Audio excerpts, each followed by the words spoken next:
What up, family? CTR Media Network. Yeah.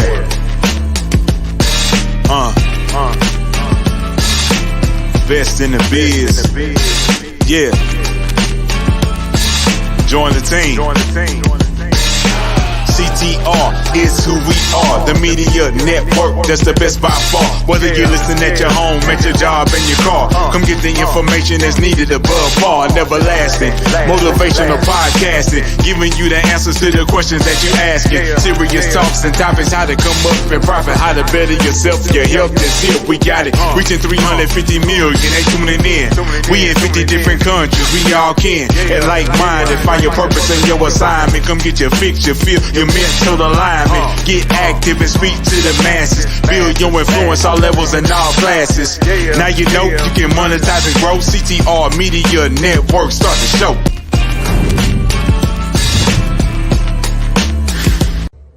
You are now listening to CTR Media Network. What up, family? CTR Media Network. Yeah.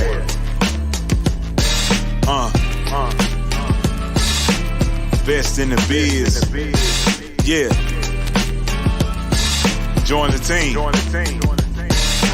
CTR is who we are, the media network, that's the best by far. Whether you listen at your home, at your job, in your car, come get the information that's needed above par. Never lasting, motivational podcasting, giving you the answers to the questions that you're asking. Serious talks and topics, how to come up and profit, how to better yourself, your health is here. The podcast on CTR Media Network.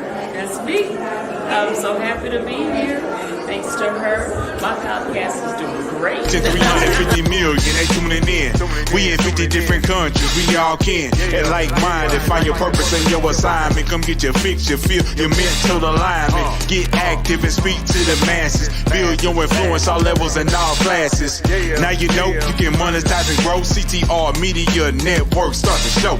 CTR Media Network. CTR Media Network. CTR Media Network. CTR Media Network. CTR is who we are, the media network, that's the best by far, you know. CTR Media Network. CTR Media Network.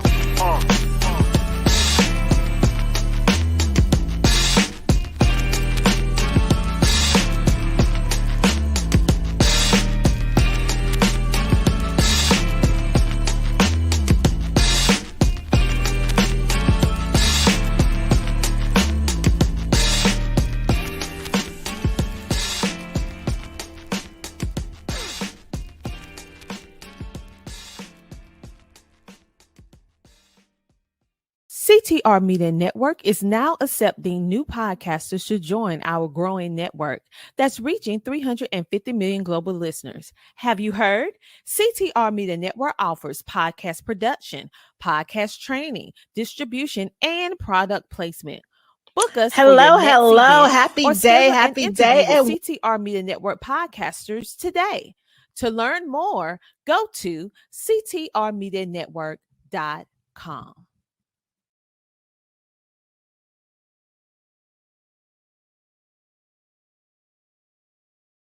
welcome to the Sheila C. Hill Show. And that C stands for come on in this room and have a sit down so we can chit chat for just a little while. Listen, the Sheila C. Hill Show is the ultimate go-to podcast for ambitious individuals who want to live a more fulfilling and successful life, to get valuable insights and expert tips, and also inspiring stories to help you improve your lifestyle, grow your business, and enhance your emotional well-being. Now, in every episode, you're going to gain practical tips and insightful wisdom in the company of a supportive community of like-minded individuals who I call Sheila's Thrive Tribe.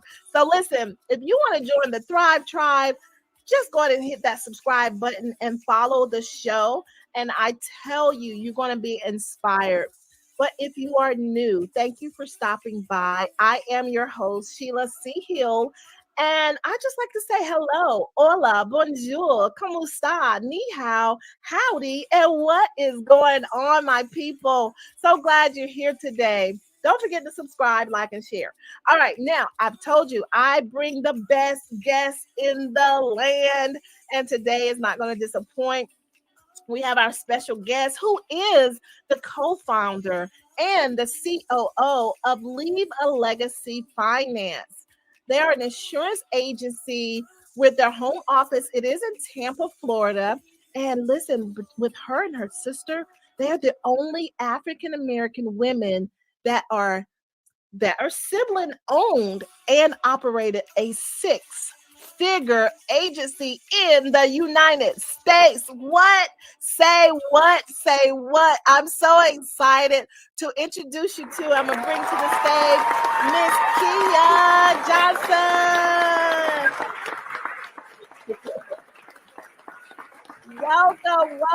Welcome to the stage. Welcome to the Sheila C. Hill Show. We're so excited that you're here. Miss Kia, if you could tell the audience just a little about yourself, ma'am. Well, you started it off great, but I'll add to it. I'm like, she can bring me out anytime. As Miss Sheila C. said, my name is Kia Johnson. I'm the co-founder and COO of Leave a Legacy Financial. Our home office is here in Tampa, Florida. We are an agency my sister and I started to help our family, and then we expanded it to other people. But we do Medicare options, life insurance, and youth sports insurance. And I'm also an author, and we'll talk about that later. Woo, author. Hold on. I don't think I knew that. Awesome. We're going to get to all the nitty gritty on today. All right. So just tell us, how did you get started? Like what? How did you even get started in this industry? Well, when I was in my 20s, just a couple of years ago, just kidding, my father called me. He had to go have heart surgery, and he called me in to say he needed me to be his power of attorney. And in your 20s, you have no idea. My dad at the time was only 49 years old, so flew to Connecticut, where we're from, signed the paperwork and everything, but he never came home. And he passed away with no life insurance. He was sick for a year, so he wasn't eligible for life insurance. So it wasn't that he couldn't or didn't try, he could not. But to make a long story short, we had to figure out how we were going to handle his final wishes. And it took a toll on me mentally, because I didn't even have time to grieve in order to take care of that. And then later, my grandmother had a stroke and she couldn't speak. And so we just decided, I kept saying, I'm always the person they give the paperwork to. Hey, Kia, read this, tell me what it says, tell us what to do in our family. And I just said, if I'm struggling with this, and I've been blessed in life to be able to read and like understand words, things like that. Shout out to my mom for making me have a dictionary all the time. But it was just always something, and we just thought, well, if we're having trouble with this, there's probably hundreds and hundreds of people who've never worked in the insurance industry, don't know what these words mean, and they need our help. And that's why we started the agency. That is amazing. So basically, you had a situation in your life and you found like, hey, wait a minute, there's a need here. Yes. And we need to, other people are just like us, that they need help. Wow, that's awesome that you took it the next step, because a lot of times we just deal with it ourselves and we don't think about anyone else. We just go through it. But y'all took the next step to go ahead and make something of it. All right. So once you got started, all right, how long before you got started and you was just like, oh yeah, this is it? It's serving the purpose and it's making the money. Right. How long, what type of timeline did that happen? We started off as kind of mom and pop in 2017. Okay. We got our LLC in 2019 once we realized, hey, we're missing out on some boats here. Okay. And we just really hit our stride in 2022. So years. but it looks overnight to a lot of people when they're looking at our social media or they see us registered trademark now. Then there's like, Congratulations, yes. thank you. Shout out to Attorney Dorna Yes. Taylor. She so we had a growth spurt all of a sudden after 2021, but we didn't hit where we are now until 2022. Okay, so it took a few years. So it took a few years to scale. Yes. So now that you're scaling, how does that process look in the scaling piece of it? I mean, do you hire more people? Do you reach out, designate? Tell us how that scaling process works. Absolutely, and that's a great question. So before, when we started, it was just my sister and I. Then we added my husband, her son, and a former coworker that she has. So it really was like 5 of us just kind of pushing through. And then we now have almost 20 agents. We're bringing on 30, but we have 20 that have signed, sealed, contracted, and are ready to go for Medicare AEP coming up. Ooh, that's major. Let me get my exciting. Yes, that's major. That's talking about Very. scaling. Okay, now when it comes to scaling, a lot of people say, well, when you make more money, you have more problems, But when it comes to scaling, what are some of the stumbling blocks and how hard is it to get started in that process of the scaling? That is also a great question. So the scaling part, I honestly didn't want to do because I had managed sales teams before in my work life before I became an entrepreneur. And I just, I said, there's people who just want to glide by in life. They don't necessarily have that, go drive like we would have with our business. And we can't afford to pay people hourly. That's not going to, result in a sale and some, return on investment, so to speak. So we decided to go the broker route where everybody that we bring on their 1099 and their 1099 contractors. However, we treat them like they're employees in the sense that we train them, we provide their leads for them, we provide the platform for them to sell. We provide more than the average agency would be able to do. And the reason we did it that way is because we know that that's the stumbling block in the industry for insurance is having enough people to talk to. If you don't have enough people to talk to, you cannot be successful. Having people to talk to costs money in some way, shape, or form. So we decided we would launch this program. It's a fast track program that we developed based on, our experience and our expertise. And now we're able to make that offer to people when we know that we can help them get to, the 6 figures and beyond. And if they want their own agency, they can do that as well. What? Okay, so the fast track is for the agents. Mm-hmm. So that, yes. So they that's immediately hit the ground running and making sales, and they don't have to worry about, because as you got to find people to talk to, but you also have to hone in on your craft and your process, the way you want to do it, the way it works for you. So we took away the finding the people part, and we're giving you our tools of how to get it done, but you still have to develop your own, but you have more time to develop your way as opposed to having to focus on all of the above, which is what makes it. Which can be overwhelming. Very it makes you want to turn around and run. 90% is a known stat. 90% of insurance agents quit after the first year. Wow. And they work hard to get these licenses and pass the test, and you spend your money, and then it's just like, forget it. I'm spending more money than I'm making. It's not worth it. So we wanted to develop a process, and we didn't launch it until we knew it was going to work. Because the last thing you want to do is offer somebody something in the tanks, Yes. A wonderful opportunity for brokers to get started in the industry, or to restart. Yes. But it's about that support, having that support, that accountability, having someone who's paved the path, and you have the blueprint.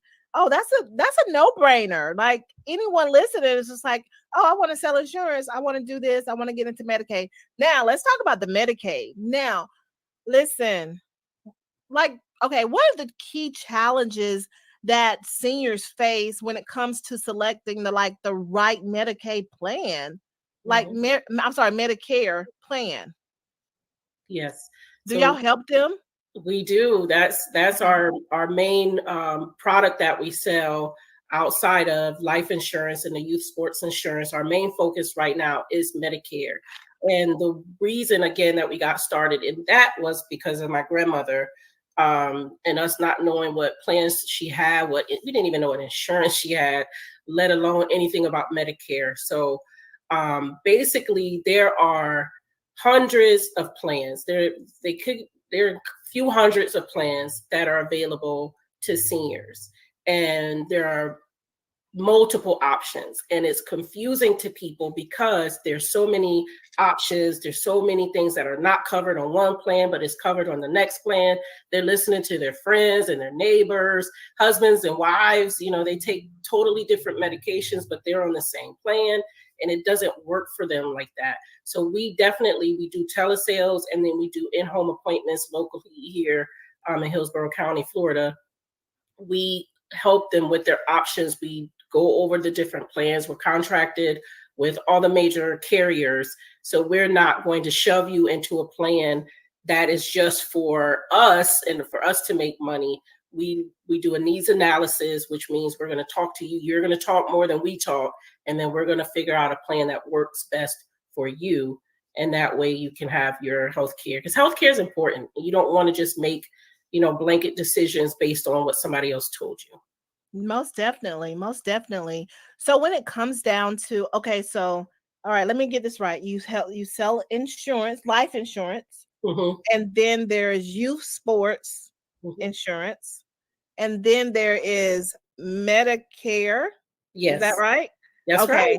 So it's the tiers. All right. So if you have an agent that wants to come and sell and they're brand new, how do they know which one to jump in, or do they have to find their own niche, or is there a process for that? Thank you so much. There is a process. You can have a life health license, or you can have a life only or health only. So we allow for our new agents, brand new, pick one path because it's a lot to learn depending on what you decide you want to go with. So we just ask them to pick their path. And then once they pick their path, then we just put them on the track and we help them with their training and their tools and things like that. So it's kind of like we screen them, we talk to them, we learn what they're doing already. And then we kind of say, you would be a better fit for life insurance rather than Medicare, or vice versa. Because Medicare, you have to know a lot about just health in itself, and not necessarily medical terms, but you're dealing with medications. Same with the life insurance, but it's temporary. You get them the policy and kind of, thank you for allowing me, and they just pay their premium every month, and that's it. With Medicare, they're going to call you because I went to the dentist and the dentist didn't take my plan, and all different kinds of stuff they call you for. So you have to have a customer service kind of thought process in the background too to do Medicare. It's not just I sold you and you go. Yes, it happens, but we don't do that. Oh, that's nice. You take this extra step to let them know I'm just not about just selling it to you or getting you the plan. I want to help you in the background, because that's what happens a lot of times. You buy it and just like, where they go. Now with Medicare, I know there's so many regulations that changes on a regular basis. Yep. How important is it that you continue to keep up with that education and teaching the agents as well? Well, the good news is, and the bad news, some people think in the industry, is that you have to take your recertifications for your insurance companies, and there's a national test that you have to take every single year. So when the regulations change, it, but sometimes they don't know how to apply it to whatever, change. How do I take care of the regulation now? And we help train them with our scripting, because we do telesales. We help train them in the in-home, what you can say and what you can't say. So it's all about learning it and then retraining it when it changes. Okay, definitely. Okay, that's good to know that you don't have to recertified, baby. I'll be like, Every year. what? I got to test again. Every Okay, year. wonderful. Wow. Okay, we're gonna get more into the mindset of an entrepreneur to hey, that's major. Yes. To get to these challenges because entrepreneurship is not for the weak at heart at all. But we're gonna have a commercial break and we're gonna come back and talk about the mindset because baby, ain't nobody understand. They don't understand unless you're there. All right, so we're gonna have a commercial break. We'll be right back. Are you feeling overwhelmed with projects to build your business? Search no more. Introducing Borrow My VA, a virtual assistant service, your one-stop solution to bid farewell to stress and manage multiple tasks with very little effort. We specialize in website building, funnel creation, automations, and email marketing, all under one roof. And here's the best part. We provide all these incredible services at budget-friendly rates. Discover a hassle-free way to handle your projects. No more worries about onboarding or finding that perfect virtual assistant.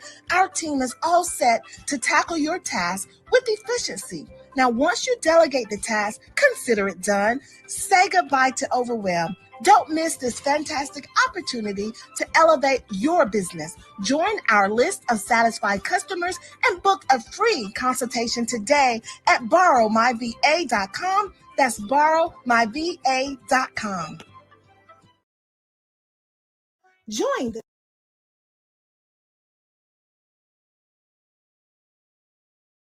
Join the She Trucking Foundation today and be a part of a supportive community of women in the trucking industry.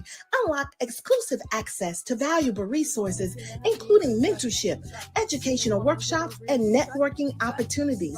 Whether you're an experienced professional or just starting your trucking journey, She Trucking is here to empower you and help you thrive. Visit www.shetrucking.com.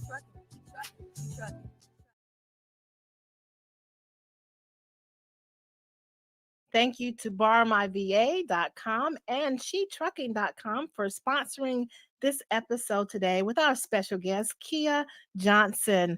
Listen, before the commercial break, we was talking about getting into the insurance game and understanding the importance of it through life. Listen, life will teach you, but also how she not only took her life experiences, her and her sister actually made it so they can thrive, teach the community, and have a six-figure business, and then teaching agents on top of that. Now we're going to talk a little about mindset because, baby, entrepreneurship is not for the weak at heart. We're going to bring Miss Kia back to the stage. Thank you, Miss Kia. Listen, let me tell you. So when you're building, because people don't understand, you have to build something from nothing, right? So tell me the type of mindset that you and your sister had to have to even get to this point in your life. Thank you so much. The first thing I would say is my sister, her name is Aubrette Johnson. She is really the one that drove the bus. Like, honestly, I was fine. Like, I'll just sell my little policies, make my little money, and I don't have to worry about it. But she wanted to be more global. And she said, I can't do it without you. And so anytime anybody needs me, that's my button. Like, she said she needed me, and I'm like, all right, let's go. So the mindset that we have to have as an entrepreneur is you cannot quit. You have to know when to pivot. You have to know, okay, this is not working. You have to be able to track your success, track your failures, because you will fail, and then pivot and know when it's time. Like, sometimes people marry to whatever they're doing and they just want to do that one thing, but it doesn't always work. So when you feel like it's not working, don't just throw in the towel, just pivot, figure out, okay, what did work? Let me hone in on that, throw away what didn't work. But you have to know, and you have to just have some type of, I have God, Jesus Christ, I'm just going to say it. But whatever it is that you have to have that and just keep going back to that and making sure you don't give up. You can pivot, just don't quit. Come on, say that, sis. I know that's right. Listen, I am the pivot queen. You hear me, baby?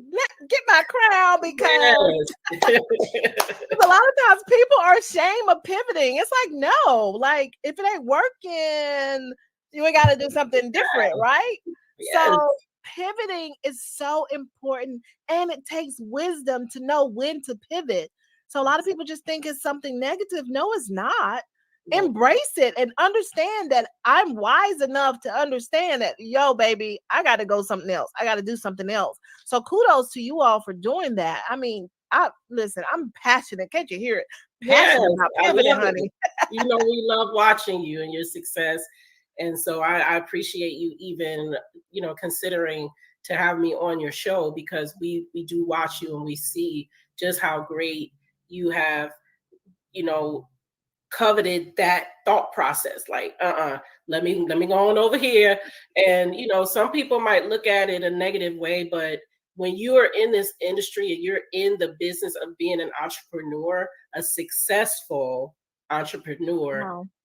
there's nothing wrong with that. That's right. Nothing wrong with it at all. And and you have to give people their flowers when they own up to it, to say, hey, baby, this didn't work. I mean, oh, honey. I mean, Walt Disney, how many times did he fail before he had Walt Disney? Like, for real. This is now everyone knows what Disney World is, but he failed so many times, but he didn't actually fail. He was just finding what his niche was, and he was pivoting every time something was not successful. So, listen, it's all about it. So hold your head up. Anybody that's listening, hold your head up. If you have to pivot, it's okay. That's right. Come on. Only hold your head down when you're admiring your shoes, baby. Okay. I love that. So don't play with me, honey. No, For ma'am. real. So now with I can tell you're passionate about what you do. You're passionate about helping your community. At what point and how do you take out time for yourself, for self-care? Great. Oh, you always got the best questions. Oh, I watch a show, and when I watch it, I'm like, oh, she get in there. I have God, and I have my husband, my family, and they won't let me go too far. And it's always like, okay, you need to go to sleep, or get some rest, take these 2 days off, and then come back and run. So for me, it's always reading books, and so anytime I have time to read, then I'm already escaping this, because I form a movie in my mind when I read my books. Even when I'm reading the Bible, I see it. I see the pictures in my mind. So that's always my escape and my self-care, because you have to have something to keep your mind, because your mind constantly runs when you're an entrepreneur. I'm constantly thinking of the next. And then I got to using the app Otter. I hope I can say, the name, and I just talk to it. And that way I don't have to keep thinking about it. I can just talk into it and kind of escape that way. So I just started doing that, and that's helped me tremendously be able to sleep better. Oh, that is wonderful. That's a great tip, sis. Thank you for sharing that, because I will have a notepad beside my bed and I will just write it down, or I'll speak it into my phone. I love that idea, because entrepreneurs, for the most part, we're creatives. So we have it going. A lot of people said, I have ADHD. It's not per se ADHD. It's because you're gifted in your thought pattern, and you don't know how to cut it off. So it's not that you're just, I can't stay focused. Yeah, you can stay focused on this. You're focusing on so much. It doesn't mean you can't stay focused. And that's what I know a lot of entrepreneurs have. But overall, you have to be able to release, let it go. It's like, okay, I need to chill out. Let me go cook dinner or something. Yes. Because life happens. Okay, so now, because you are so passionate at what you do, and I know sometimes you become attached to some of your clients, how do you balance that though? Like, how do you balance not getting too attached, that thin line? How do you do it? Because baby, I'll be taking them cookies every day. I'll be like, come on, sweetie. How do you balance? Well, I'm just gonna say it this way. I'm not antisocial, so I won't claim being antisocial, but I'm actually pretty shy in real life. So I'm able to balance it because on the phone and when I'm doing my thing, I am a superstar. But if you see me like in a room, I'm chilling until I'm comfortable, and then I'm loud and crazy. But for the most part, I'm an observer. So I don't feel the need to save them. I just feel the need to help them. And once Ooh. I know that I've helped them, then I can shut it off. Ooh, hold up. That just hit my spirit, girl. What? I don't see a need to save them. I see a need to help them. Yes. Come on, my God. Because we have a heart sometimes and we feel like we can't save the world. Okay, that's just proven. But I can help them, but I don't have to save them. Yeah. I'm gonna use that one. I Yeah. just have to post on a Facebook post for that. My goodness, I love it. I love it.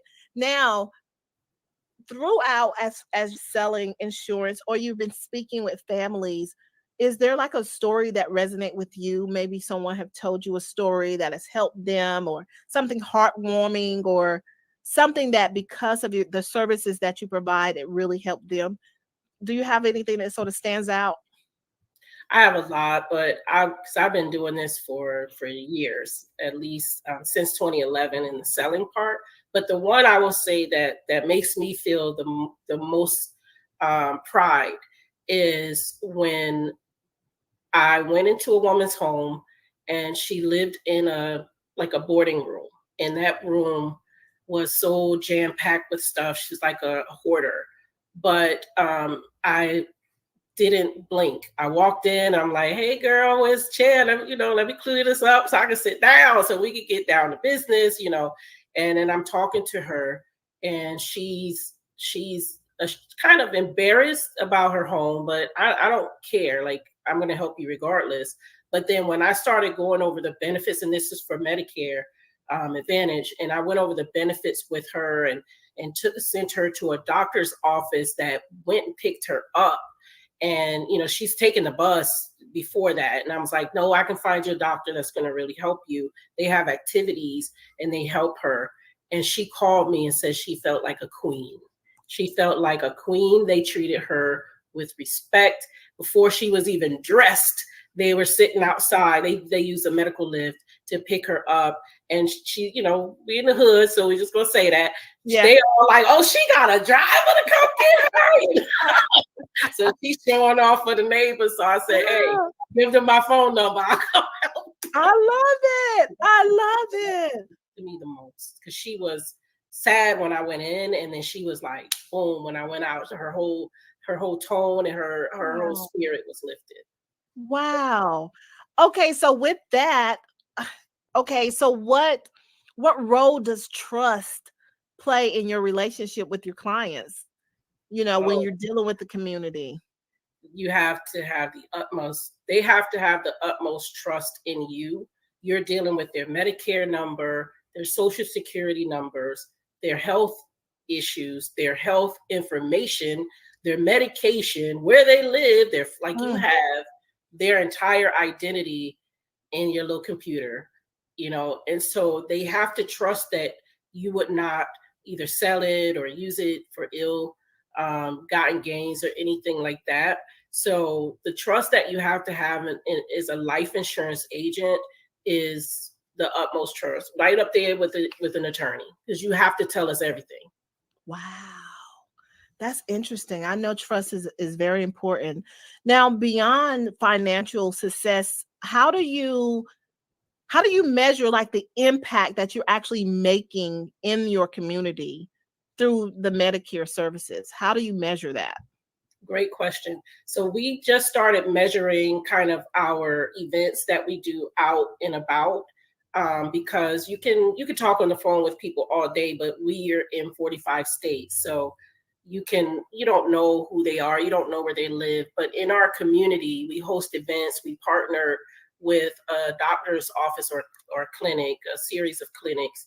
And that to me was our huge measure of success, that we're doing the right things, because doctors don't just, put their logo next to your logo and say, hey, we're having an event with this XYZ company. So for us right now, that's our huge measure that we're doing the right thing and we're making a difference in people's lives. Ooh, that's awesome. I love it. I love it. Woo, honey. I mean, y'all doing it. I love it. I love it. So keep impacting your community and reaching out and helping those who you can help without saving the world. Right? Yeah, I got that. Yes. Without, you don't have to save the world, but you can help who you can help. So okay, so what do you have to offer in the sense of, okay, so it seems like it's two-part. That's why I'm just trying to word my question, because you can help agents, people who want to get into it, but then on the other side, you can help people who need help to buy insurance, Medicare, and get all that set up. Now, are you restricted to a certain state to sell your insurance? We are right now in 45 of the 50 states. Okay. Yeah, so we're just not in the Dakotas and Alaska and Hawaii. We could be, but we don't have any clients there. Not yet. Let me get my clapper. Hold on. What? 45 states? That's awesome. We just added a new state. We were 44. We just added a new state yesterday. So. Congratulations. That's awesome. Okay, so let's talk about the people who need insurance, because we're not doing these GoFundMe and fish plates. We're not doing that no more. Okay, no more. So, okay, how can people get in contact with you to set up something for insurance? All right. So you can either give us a call directly at our call center. We're open from 9 a.m. to 9 p.m. Wherever you live. So you can give us a call. Our number is 888-682-1325. Again, it's 888-682-1325. When you call that number, it'll ask you which product you're calling for. You can press 1, 2, or 3, and then you'll get to an agent that is able to walk you through your options, either it be life insurance or Medicare. The youth sports, we usually have to ask you a few questions and then run a quote for you, but we can definitely take your call over the phone. We're also our website. I'm sorry, I was losing my train of thought. My website is lalfinancial.com. So you can reach us one or two ways, whether you want to be an agent or get assistance with your Medicare or your life insurance plans. You can hit us up, lalfinancial.com or 888-682-1325. And if we're busy, leave us a message. We promise we'll give you a call back. Woo! Okay. Woo! That's a lot. Let me tell you, y'all have a call center? That's Yes. right up there, girl. I mean, what? Yes, we have a call center. Y'all doing it. Yeah. Ain't nothing scrappy over here, baby. Y'all is doing it with excellence, and congratulations to you on that. Oh my goodness. So that's the one stop. So whether they're buying something or acquiring about a quote, or whether they want to be an awesome agent like you all are, and they want to get into the game. Because listen, I didn't really know insurance agents was really like that. I didn't know. Everybody's like, become an insurance. I'm like, really? I mean, that's where it's at. I was like, that's where the money is too. They was like, yes. There's a lot in there. It's a lot in there. But what I will say is that there's a lot of shiesty people, I guess, in any industry, but this is our industry. So we have to be careful who we attach ourselves to and attach our name to, because some people just want to get rich off of you and what you do. And we can say definitively, we got this money from us, and now we're going to get more from helping you, but we don't need them in order to be successful. And some people in the industry, they don't even know how to, I'm not going to say what I was going to say. I'll just say this. They're using people for their success, and you just have to be careful who you attach yourself to. Most definitely. I mean, you sound very grounded and really authentic, and I really appreciate that transparency. because that goes along with the trust piece of it as well. Um, listen, there's some shiesty people out here and they should know better, but they don't. So it's all about educating people. And it seems like that's what you and your sister are doing, to educate, get the community support, teach the community, educate them as well. Now, at the end of the day, after all of the work is done, who is Kia Johnson? What's your hobbies, or what's something that people just may not even know, a fun fact about you? Well, the one fun fact I'll say is that I can sing. I'm not going to sing here, so don't ask. But I can sing and I can act, and I've done a few things. I've been in plays and sang with my mom and my sister, my aunt, in our crew, our group that we off and on have. But one of the things that I'm most proud of is that I'm an author. I wrote a book of overcoming fear, doubt, pain, and shame. Is on Amazon, but it's a book that is really for you. The book is to help you to overcome all of these things that are holding you back by using the God that we serve. And it's scriptures in there, and basically it's a daily walk. Like you read it, you try to apply that scripture. So not just read it, but you apply it in your daily life. And then it's like a diary. So you write in the book, what did you do to live that scripture that day, and what did it mean to you to live it? And it's a 31-day walk with God. And I am super proud of that. I'm going to have a next book after, because that was near and dear to my heart. Because, you know, my mom, she thinks I can do anything. And she's like, I need you to write a book for this program I'm going to have. And I'm like, what? And I didn't feel worthy to write the book. What? And so the book that I wrote was this book, because I was like, how am I, you know, I don't go to church every Sunday. I don't, you know, always hold up my end of the bargain when it's time to sing and serve. So who am I to write this book? But that was the way that I was able to overcome that fear and that doubt and that shame, that pain. And I named it exactly what I was going through. But the next book I will write, because I wrote out what it was I was going through. And I was like, I'm more private. I don't want to put that all out there in these streets. But I'm going to put it out in the streets, because people need to know that no matter what you see, you know, everybody struggles. Everybody has pain. Everybody has something from their background, or something they did, or, you know, somebody did to them. And you have to forgive yourself, forgive them. You have to overcome that to move forward, or you'll be stuck. Wow. And what's the name of the book again? It's Overcoming Fear, Doubt, Shame, and Pain. Wow. On Amazon. Okay, you guys, get the book. Oh my God, that sounds so great. And it sounds like it's going to be a stepping stone for your next book, and then the next. So, oh wow, I can see it. That's awesome. My goodness. Okay, so you said you sing. Okay. Yes, And I saw a little clip on social media where you was doing a little acting. I can act a little bit. My husband makes me do a lot of things, but oh my goodness. what I will say is that he's an artist, but he's also an owner of a independent record label. So he wanted to do a re-scripting of New Jack City's court scene. So if anybody watched New Jack City, I played the prosecutor. And I must say it came out better than I thought it did. Because at the time I was just like, oh, I don't know if I did good. But thank you for mentioning that. But yeah, it was fun to do it. It was fun to get out of your everyday life and just step in and play somebody else for a change. Most definitely. Most definitely. You did a great job. Now, Thank what's the you. name of his label? We can give him a shout out. Breezy Money Team Music Group. Hey, Breezy Money Team Music Group. Yes.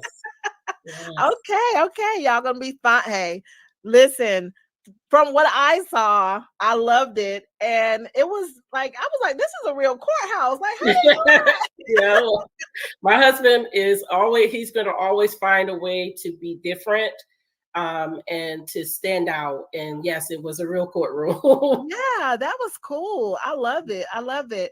Okay, so tell us before we close, tell us something that you may it may resonate with you throughout your life, or something that's inspirational, something to share with the audience as we close. Can you think of something?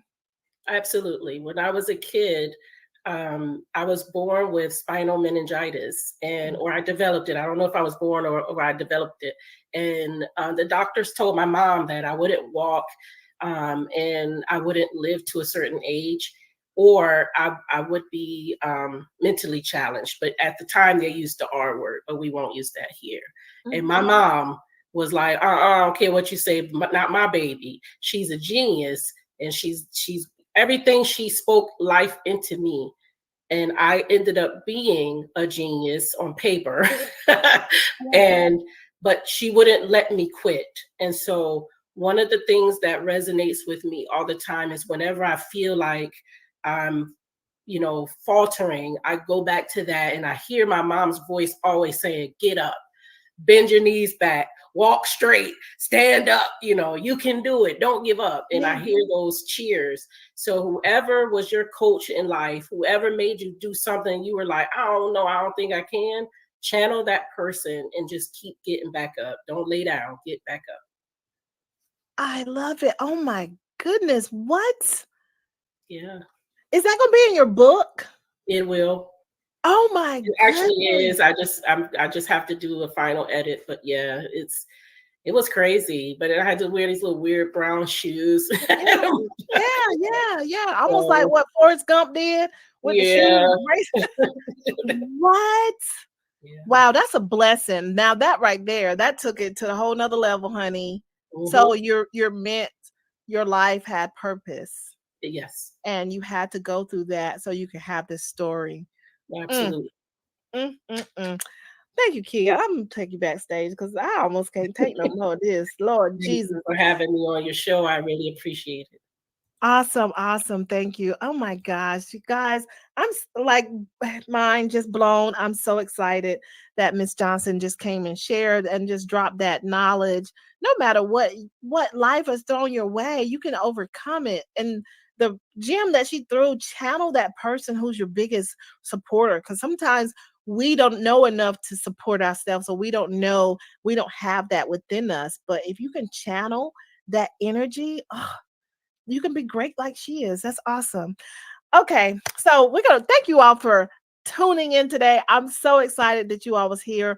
I'm so excited for our guests and everything, all the nuggets that she shared. Now, if anything resonated with you, please send us in the comments. Let us know what resonated with you, and we love to hear some feedback. Don't forget to subscribe. But just know, if no one has told you today that you are loved and highly appreciated, understand that you are loved and highly appreciated, and your life is worth living. You will get to your purpose and walk in your destiny. But you have to keep living to do so. So no matter how tough it is, no matter what's going wrong, it's going to get a brighter at the end of that rainbow, and it's going to be brighter. Just keep going. And the only way to go through. Hello, everybody. It's Michael Finkley with The Michael Finkley Show. And I'm Nicole with Conversations with Nicole. You can join me Wednesdays at 9 a.m. on all of my streaming platforms. Well, Nikki, don't forget about The Michael Finkley Show, Mondays, 12 p.m. Eastern Standard Time on the CTR Media Network. Join us. It's finally here. My brand new single, Biggest Dream Come True. Now available on all streaming platforms. What's up, everybody? It's your girl, Mila Lee, singer of 702, and you are watching The Michael Finkley Show. Where my girls at? Hey, don't you violate me. On the next Michael Finkley, artist Billy Stone ciphers with us. He talks about his up-and-coming music and our signature segment, Community Spotlight Series. All new Finkley, Monday. There's a new familiar face this time. Say hello to the new daytime. See it everywhere you go, doing the greatest show. It's no other than the Michael Finkley Show. There is no other. He's like no other. I'm so glad that someone resonates with me.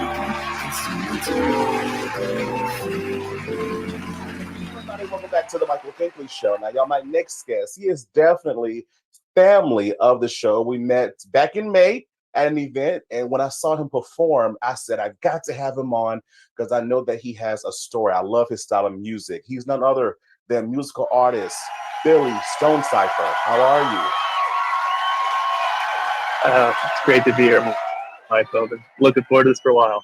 Oh, man, like, me too. I'm like, okay, I got to talk to Billy. It's time to talk to Billy. And you know, listening to your music, right? It's just something about you. I can't put my finger on it, but there is just something about you, Billy, the way you deliver. And when I saw you perform for the first time back in May, I'm like, oh my gosh, like it's so rich, it's so authentic, it's so genuine, it's so real. You don't find that many artists in music like you today. So when did you discover you? Well, first, that's the best compliment ever. Thank you. This lifted my spirits this evening. I guess I discovered music really for like the first time. I was in a rehab facility my junior year of high school, and we didn't have any technology or phones or like connection to the outside world. But we did have, there was like a little guitar section, and I'd learned a little bit of guitar before I had gone. And that was kind of my escape when I got there. And it was really, I didn't really recognize it myself. You know, I thought I could carry a tune. I loved to sing in the shower, but it wasn't until really other people in like around me would start to kind of gather and say, "Oh, what are you playing there? That sounds really good." And even more truthfully, the men and female units were separated. We weren't connected, but they were above our unit, kind of separated by a wall. And I would put on these fake concerts for them because they would react in between songs, and that gave me a big jolt. You know, they would applaud and hoot and holler, and it was really in those moments where I was like, okay, not only do I enjoy it, but other people seem to enjoy this. And that's when I really started to explore writing and performing and all of that. Gotcha. And I'm telling you, Pink Fam, if you have you not heard him, you're missing out because I'm telling you, he is really a gift to music. He really is. It's your. How would you describe your sound? Because I could talk all day about it. How do you describe your music? The way this kind of came to me years ago when I was in college, but urban folk, because I'm a city slicker, you know, through and through. I don't know how to change oil or you know, I have no handy skills. But I've always felt connected to that kind of broken down folk sound, that storytelling. And so to me, all my songs are just stories of what it's like to grow up and live in a city and live in the modern world. And that always just felt, you know, the most exciting, something new that I hadn't heard before, urban folk. And it just kind of stuck. You know, I explore with all different types of genres, but that to me felt the truest to perform. Gotcha. And you performing, how was that for the first time for you? In the sense of when people gave you the feedback of, oh my gosh, I like this. Oh my gosh, you're so you're so gifted, you're so talented. What was that first time like? That's a great question. I think for me, it was kind of a light bulb moment. You know, I was pretty lost in my youth. As you may have guessed, if you're pretty grounded, you don't end up in rehab. Let's put it that way. And so it just felt like something I could give and that could be received. And that meant a lot at a young age when I didn't really, you know, everyone was going to go to college and they had this plan to be, you know, in business or, you know, a doctor or an engineer, you know, all these regular jobs. And it was just a moment of, my senior year, I performed in a talent show and I got third place and they paid me for it. Like the winners got prize money. And it was sort of this aha moment of, oh, I can actually make a living off of this. Like, people will pay me to do this. That's pretty cool. So, yeah, man, it was just, I said a lot there, but it really just felt good. It made sense in a very simple way. Yeah. Yeah. And I can tell, I can definitely, friend, literally, because as you were talking, I could sense the emotion behind the craft that you love so much to do. What does music do for you? Another great question. There's a reason you host a show, huh, Michael? What does music do for me? I mean, at its simplest form, it gives me something to do that I enjoy in a life that sometimes can be unenjoyable. And you know, it's a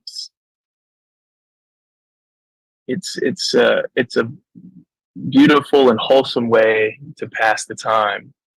And I also, it just gives me so many new perspectives, new feelings, new sounds, and just kind of opens my eyes to what's out there. Whether it be a song from the 1930s or a song that came out yesterday, it's just such an interesting reflection of culture and human experience. It does a lot for me, you know, and sometimes it just gets me to dance. So, which is never a bad thing. I'm telling you, because the music does so many different things for different people, right? It can make you cry. Yeah. It can make you laugh. It can make you dance, right? Has your own music ever healed you in a way? Yeah, I think that's that's kind of the majority of where my songs are born from, is I have this problem that I can't solve, and I try and boil it down into 2.5, 6 minutes. Sometimes, you know, oops, lost an earpiece. Sometimes they can go that long, and I always learn something. Like this, the song isn't finished until I've learned that lesson, and in that way, it's very healing. As simple as a song I wrote called "Cowgirl" was a time in my life when I was like painfully single and kind of thought I'm just going to be single forever. And the end of the song, the line is, "There's no need to rush. You'll be my cowgirl for life." And it's, to this day, I'm still single, but it brought me so much just peace and contentment in that. I mean, what's the rush? Once I do find this person, it'll be a forever thing. So that's kind of a tangible example of how it can be healing. Even something as simple as a little love song. Gotcha. I'm telling you, life throws us curveballs. Life gives us ups and downs, smiles and frowns. I love the way that you incorporate those into your songs, and definitely show. Let's talk about birds. Can we talk about birds, please? Sure. Can we? Because I saw the music video, and it is such a. It pushed you in a zone. It definitely pushed you in a zone. It put me in the zone.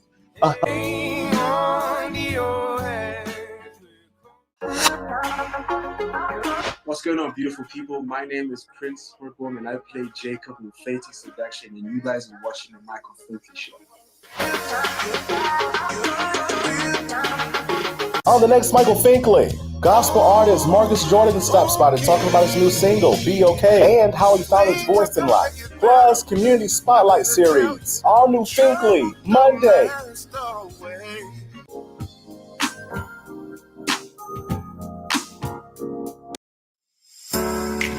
Hello, everybody. It's Finkley from the Finkley Experience. We're an educational consulting firm that specializes in first-generation education. So we assist students with their college and career endeavors.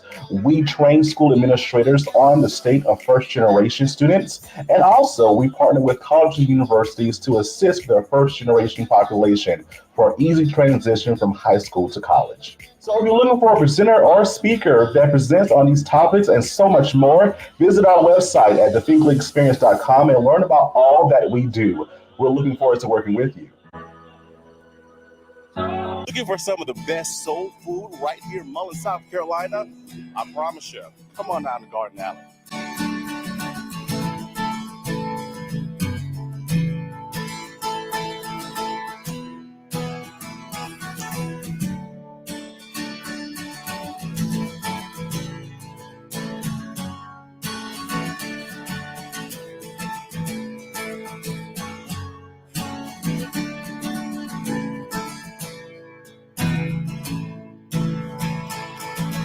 Our great salad, fabulous. Our water gained, our potato salad, our chicken is fresh. Macaroni and cheese is salted to perfection. I haven't found anything that's not great. That's it. Banana pudding, cakes, pies. Yeah. Selection is huge. Garden Alley is an awesome place to eat. I really love it. Come by and see the amazing staff at Garden Alley, downtown Mullins.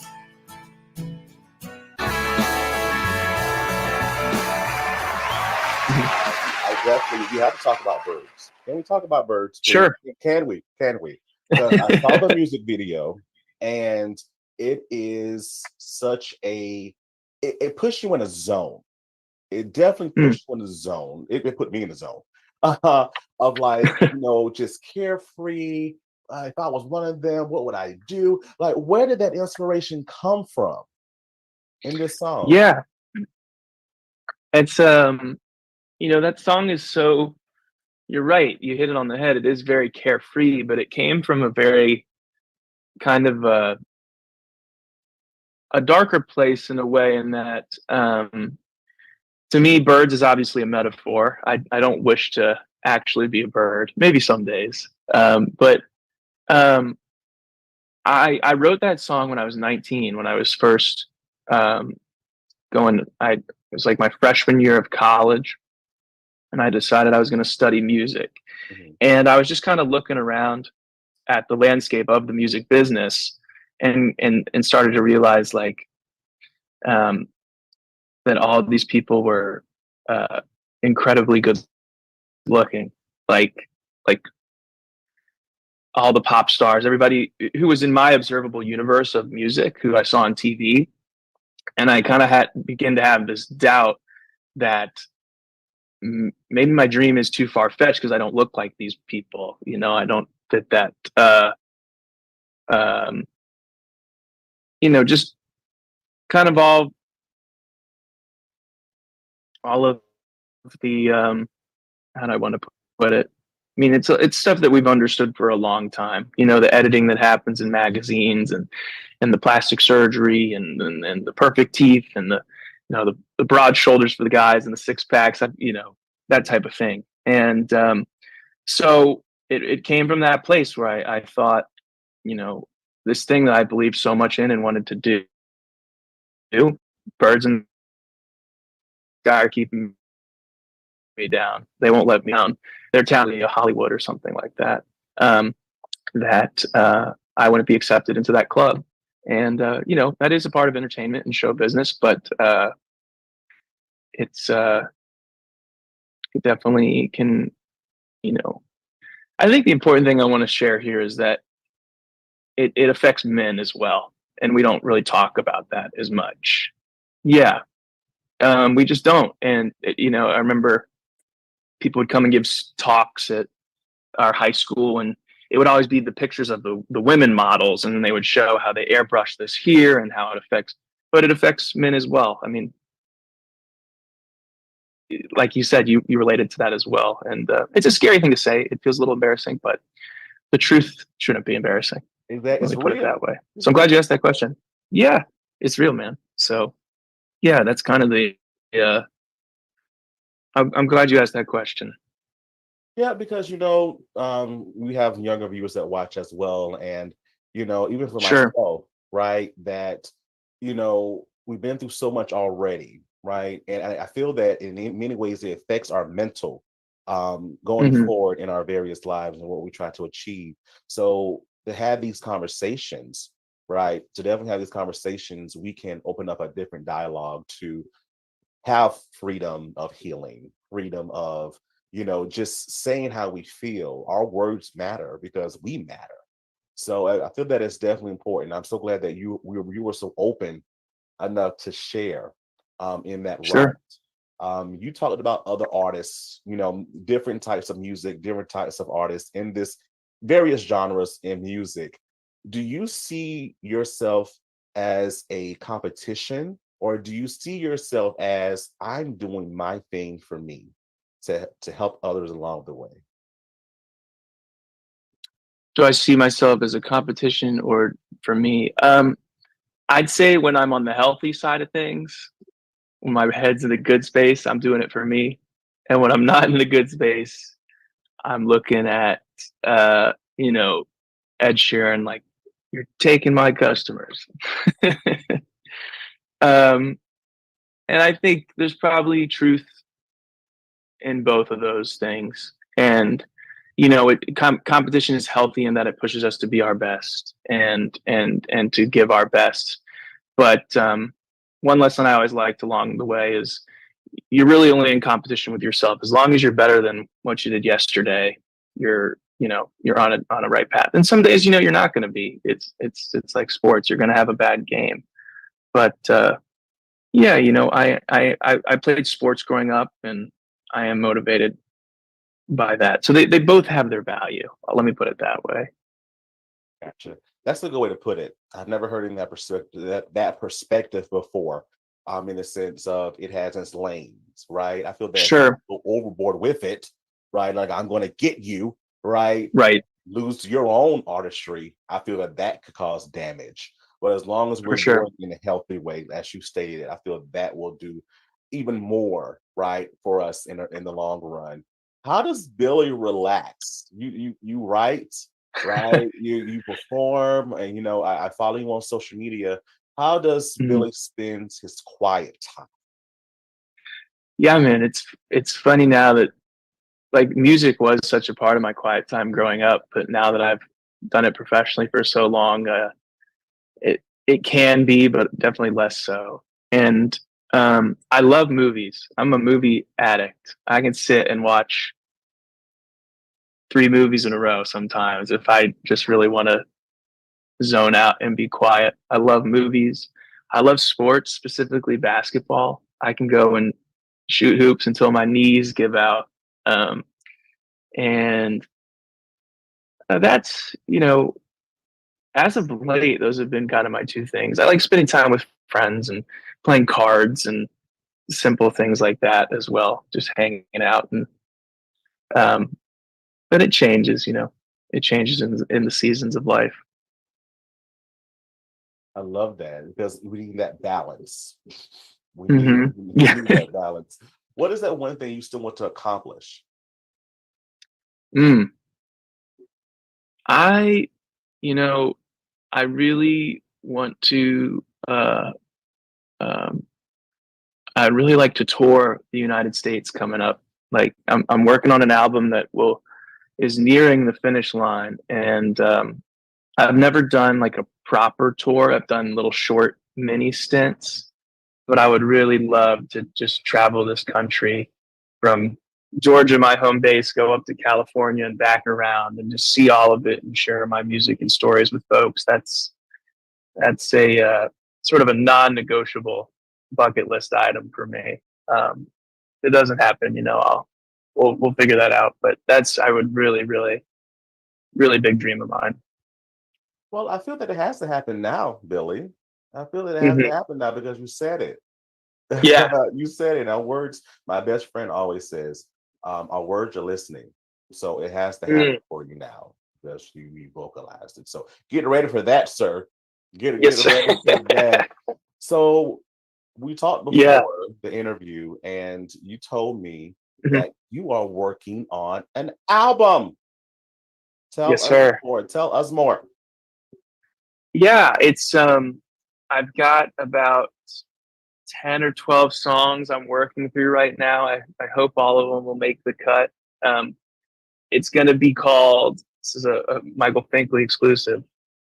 It's going to be called A Somewhat Spiritual Guide to Not Being So Sad All the Time, which is a mouthful, but it's a true mouthful. And yeah, it's a collection of songs and stories about all the lessons I've learned through, back in my rehab days to continued therapy. There's a big focus on mental health, and I just feel very blessed with all the things that I have been able to learn that not everyone has been given access to. I don't wish anyone would have to go to rehab, but I learned a lot from that experience, and it's very intensive therapy.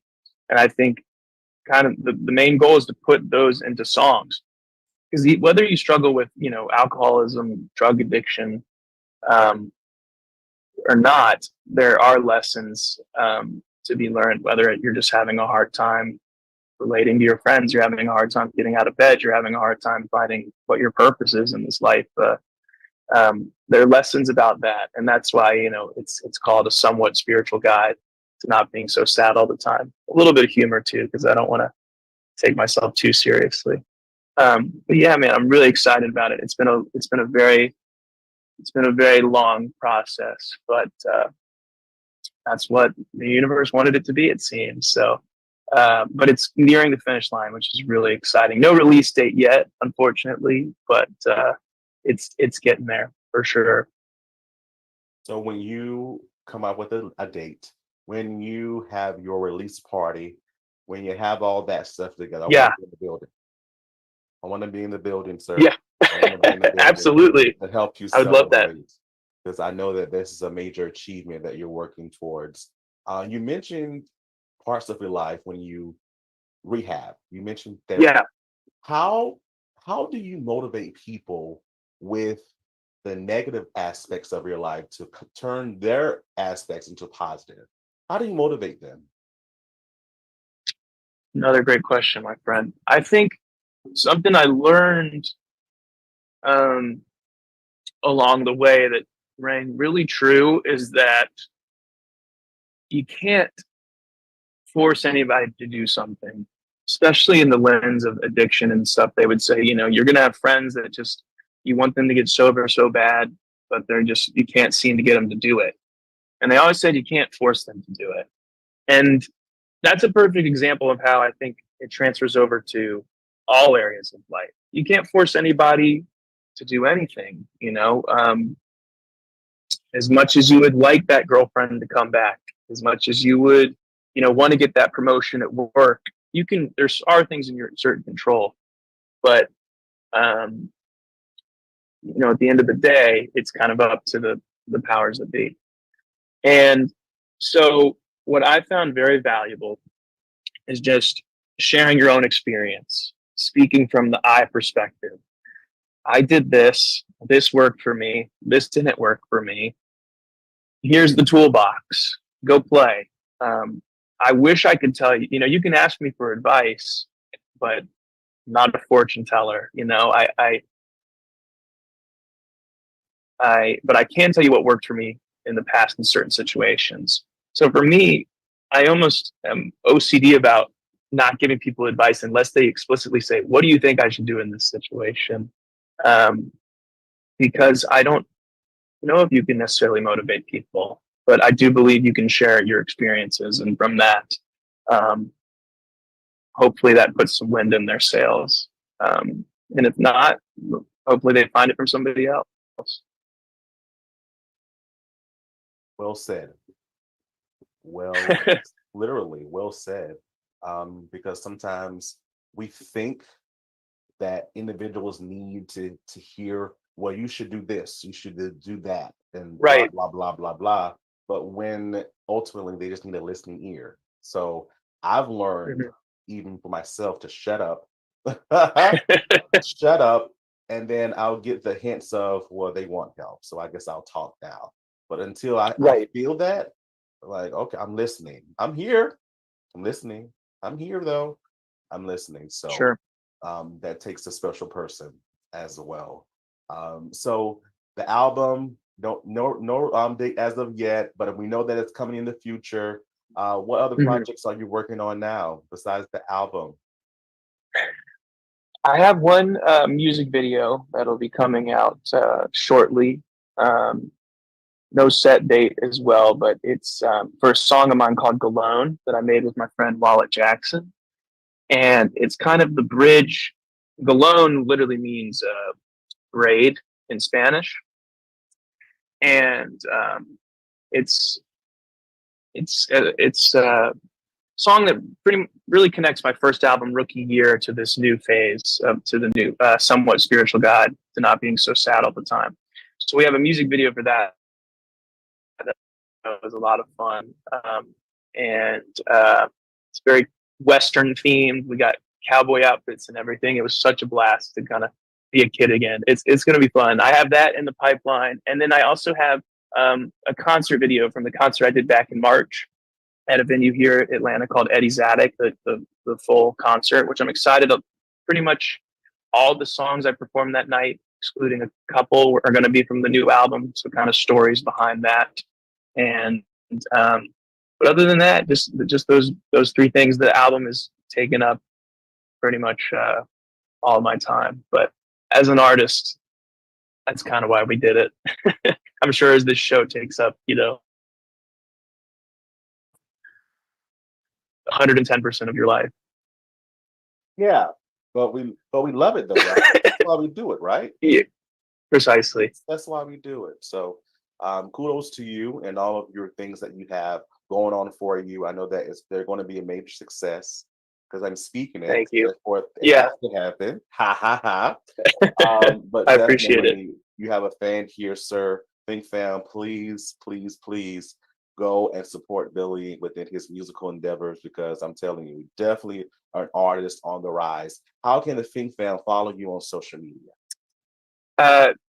Luckily, with my unique last name, if you just type in Billy Stone Cipher, it will pop up wherever whether it's Instagram, TikTok, Facebook. You'll find me because God blessed me with a weird last name. It's not weird, Billy. It's unique. Unique. Thank you. I appreciate it. I needed that check. You're right. It's unique. Support, Think fam. Billy, thank you for being with us. We really appreciate you. Oh, it's my pleasure, Michael. Thank you so much for having me. It's a dream, man. I've been looking forward to it. Oh, don't make me blush, Billy. Don't go away. Back in a moment.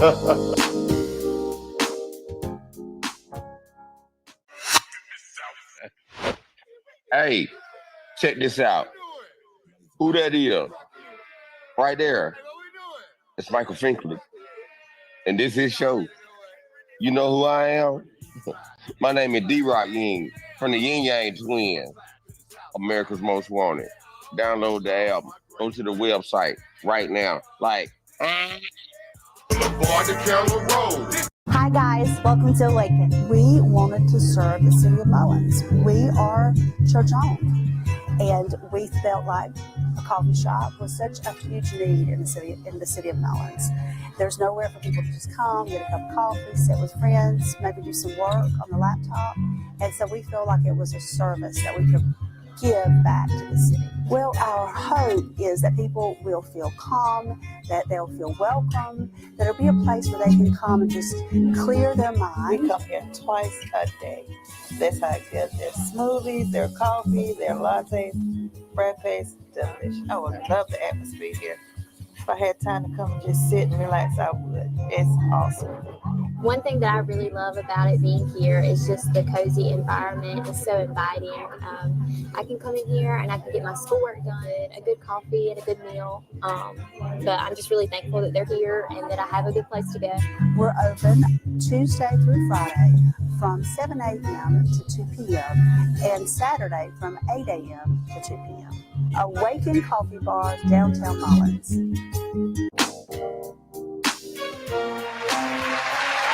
some amazing community changers are here as well, and we have one of them with us. Tell us about yourself. Introduce yourself. Hey everybody, my name is Marcus Robinson. I'm the founder and president of the Boost program. Boost stands for Build Off Others and Start Transforming. And a little bit about Boost, it's all about community, mentoring, and education. Gotcha. You know? So how did we get to the point of Boost beginning? What started this movement?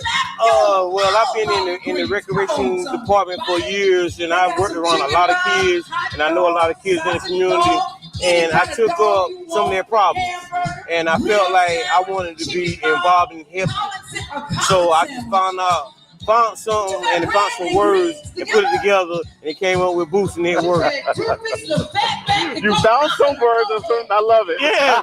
I said I got to figure out, play around with it. Yeah. And I came up with Boost, and I came with that, and I said, well, how can I bring Boost down? Build off others, start transforming. I love that.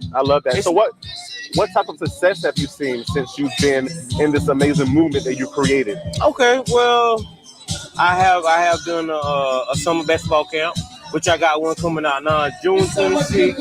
If you want to sign your child up, I have the applications with me at the Boost office, which is 200 West Liberty Street.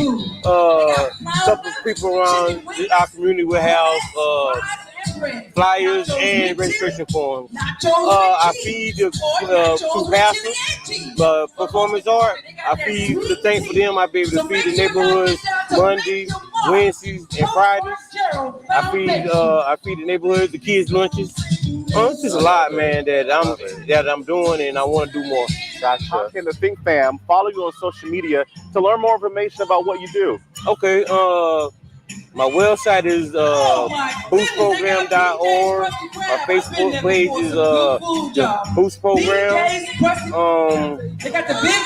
I have other social media, but I can't remember all of them right now. Those are the main screen ones that you definitely can contact me on. Gotcha. So if you go on your website, we can find your other social media platforms. Oh yes. Gotcha. Definitely. So definitely visit their website, Think Fam, and learn about all that they do here within the awesome county of Marion. Yes, Lord. We got the Boost our city, iconic, man.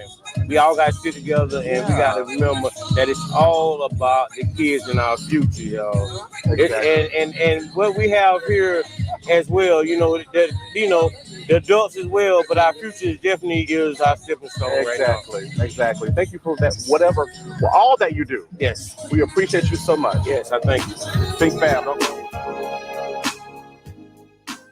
On the next, Michael Finkley. Gospel artist Marcus Jordan stops by to talk about his new single, Be Okay, and how he found his voice in life. Plus, Community Spotlight Series. All new Finkley, Monday.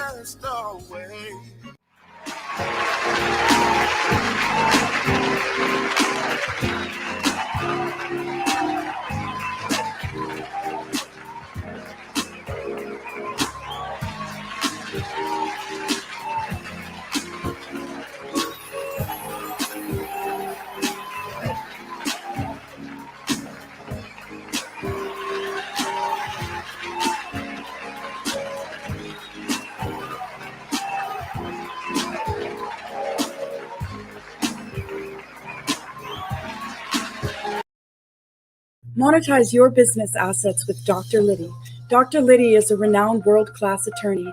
She has been featured in the Wall Street Journal, the New York Times, USA Today, and the New York Law Journal for her work to protect small businesses and small investors.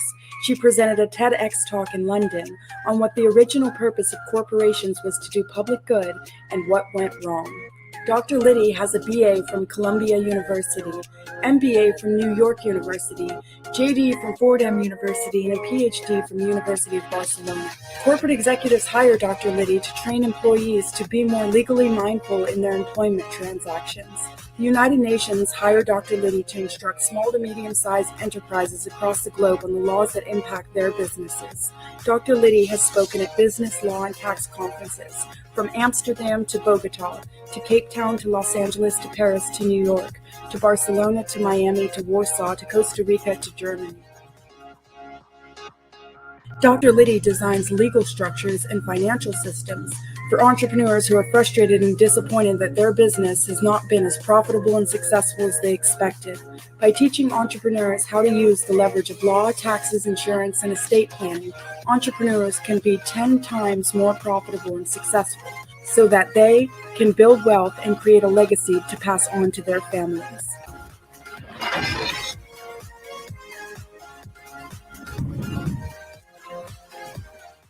I am so excited today to have the pleasure of spending some time with this amazing man. And some of you might know him. And this is Michael Nelms, and he is the CEO and owner of Keep Trucking Transportation. And one of the things I want you to know about Michael straight from the beginning is that he is a dad. He's a Howard man, whoop, whoop, whoop on that. And he does a lot of trucking and logistics services. Now, I don't know what that is. So I'm going to spend time talking to Michael about what is this logistics service thing he's got going on. But one of Michael's passions is mentorship, right? And he teaches his mentees how to really be successful in the trucking business. So as you guys know, I'm from New York City. I would see trucks go by. I'm like, whoa, where is this mega thing that's moving really fast down a New York City street going? So hopefully Michael can help us understand the business. And then I'm going to ask Michael, just so you guys always know, what's the legal hidden issues so we can avoid them in our own business. So Michael, welcome to the show, and tell me, how did you get started in trucking? Oh, awesome. Thanks for having me. Again, I'm Mike Nelms, CEO of Keep Trucking Transportation. Of course, I'm a father first and foremost, Howard University graduate, dual degree, who specialize in leasing on both owners as well as owner operators in this trucking industry. So how'd you get started in trucking? I mean, did you wake up one day and say, I'm going to be going to the trucking industry? Absolutely not. So I was previously a owner of a medical firm, and we would handle medical billing and coding, accounts receivables. And I had a guy come to my office one day. He was interviewing for a position, and then we just kind of started talking off the record. And he said, "Hey, since you are a serial entrepreneur, have you ever thought about the trucking industry?" And I said, "Absolutely not." Right. And so he called me weeks later. He's like, "Hey, did you ever think about what I spoke on? I want to come to your office." So we sat down and we talked for a little bit. And after that conversation, believe it or not, I went out and bought a truck. I went out and bought a box truck. I knew nothing about it. I mean, I was so blown on how intricate it was, but I didn't realize that until after I bought this truck. And it sat in front of my collection medical firm for about 2-3 months. And I says, okay, I got to figure out how to move this truck. It was a box truck. And so I kind of learned, the ins and outs, a little bit of the legal aspect of owning a trucking company. And then from there, we kind of just learned how to grow that company. I figured if I could run a medical firm and I can grow that, then I same thing with trucking. And it did. It grew very fast. So there were some transferable skills, and this is good for folks that are in one industry and want to get into another industry. So what were some of the skills that you had learned in the medical billing that you saw really work nicely within the trucking industry? So contracts, that was first. I realized, you know what? When I first got into trucking, I didn't have those contracts in place, nor did I realize the value of them. And then hold on, let me take some of the verbiage from my medical firm and let me kind of relate that to trucking. Staffing. I knew that obviously the only way to grow a business, you got to have staff. You got to be able to have some solid man hours in place. So what I did was I transitioned my medical firm. I used that same staff and I taught them the trucking. So they would work half the day in medical to keep that business afloat. And then we started transitioning to trucking. So they would just work 4 hours here and then 4 hours on trucking. So that's how we right? Just using that business sense. And I figured if you can manage one company, they're all manage another. Right. The problem, but the way that you deliver it is all the same. So I just kind of blend both companies. So you did the, as we call them in the Caribbean, because everyone in the Caribbean is mixed, no matter what they say, no matter what they look like. We call that the melange, right? That's the mixing, right? That's going on. So you did the melange business mixing. I love that. So tell me, what has been some really cool things that have happened for you in the trucking business that you were like, listen, guys, you got to get into this because. Okay, so again, going back to the medical collections, there's only like 1 or 2 ways to kind of make money in most businesses, right? Especially when you have a product. But in trucking, we started to figure out different ways to make more money. So we were able to develop more streams of income and just different in trucking. So right now, I think we're up to like 8 different streams of income. Whoa. You have 8? Okay, you're going to have to share some of those. You can't be like, we've got 8 different streams of income and I'm not going to ask the question. Okay, share. Don't give all your secret sauce, but just 2 or 3. So we, let's see, just recently we established a rooftop mixer where we actually felt like it was a way for us to bring different people, different walks of life in trucking and put them under one roof. And then we also coupled that with funding. So people had the ability to purchase these tickets, get on the rooftop, instead of paying for consultations with people like myself. I put a lot of us under one roof and everybody can kind of go and, like they always say, let me pick your brain. So, whatever that they asked, we were going to answer them right there at the rooftop. And so that was amazing because obviously the ticket sales and then the funding, we were able to funnel those ticket sales and funding back to leasing on to our company, which means that if you have a truck and trailer, and instead of running under your own motor carrier number or Department of Transportation number, you can then attach yourself or align yourself with our company and we'll run it for you. So it's just pretty much showing people the right way. Obviously, we have a mentorship program as well and consultation. So just kind of giving that educational piece and then that with, hey, this is how you buy a truck. This is the type of truck you should buy. And then we're going to run it for you. So I think that's kind of like the way I jumped into trucking, and I said the only business I want to have from here on out because there's always something changing.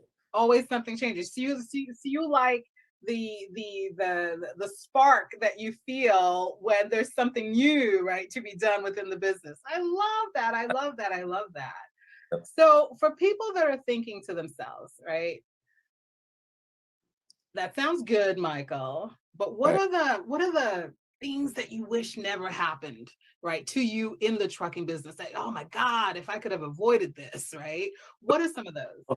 Okay, so that's a gift and a curse because the things that I wish I could have avoided, I was able to at some point figure out a solution and overcome it. And so now I sell those solutions, right? And that's how we were able to mentor people and to offer that mentorship. Contracts, again, that was probably one of the biggest flaws that I didn't realize. Drivers need contracts. The owners need contracts. If they're an owner operator who actually owns the equipment and drive it, there's a different type of contract. There's contracts people trying to lease on. And I know that's probably one of the biggest things that we have to overcome is what goes in this contract. How do we protect ourselves with this contract? I think that was probably one of the biggest things. Learning how to seek the right resources. If it's cheaper tires, or if it's an excellent mechanic, right? Or if it's creating those relationships with those brokers and customers so that we can get more freight and better rates. And of course, when we first started, we didn't have those resources, so we obviously didn't, but we do now. And so we're able to cultivate those relationships and then we're looking to lease on it. Right. So you've mentioned contracts to me at least 3 times. Right. So as a business lawyer, we do contracts. What did you find was challenging, right, for you in the beginning and may still be challenging now with regard to the contracts? What are the sticky, gooey parts that you've discovered that contract drafting, negotiating, or enforcing, right? What are the pearls that you've learned about the contracting process? All right, well, first of all, the reason why I keep saying contracts because I know what you do. And I know so the fact that expert that into the conversation. Just being fair, right? Because I lead with the big heart, so we want to make sure that we're always being fair. But in contracts, in truth, it's really to protect the business.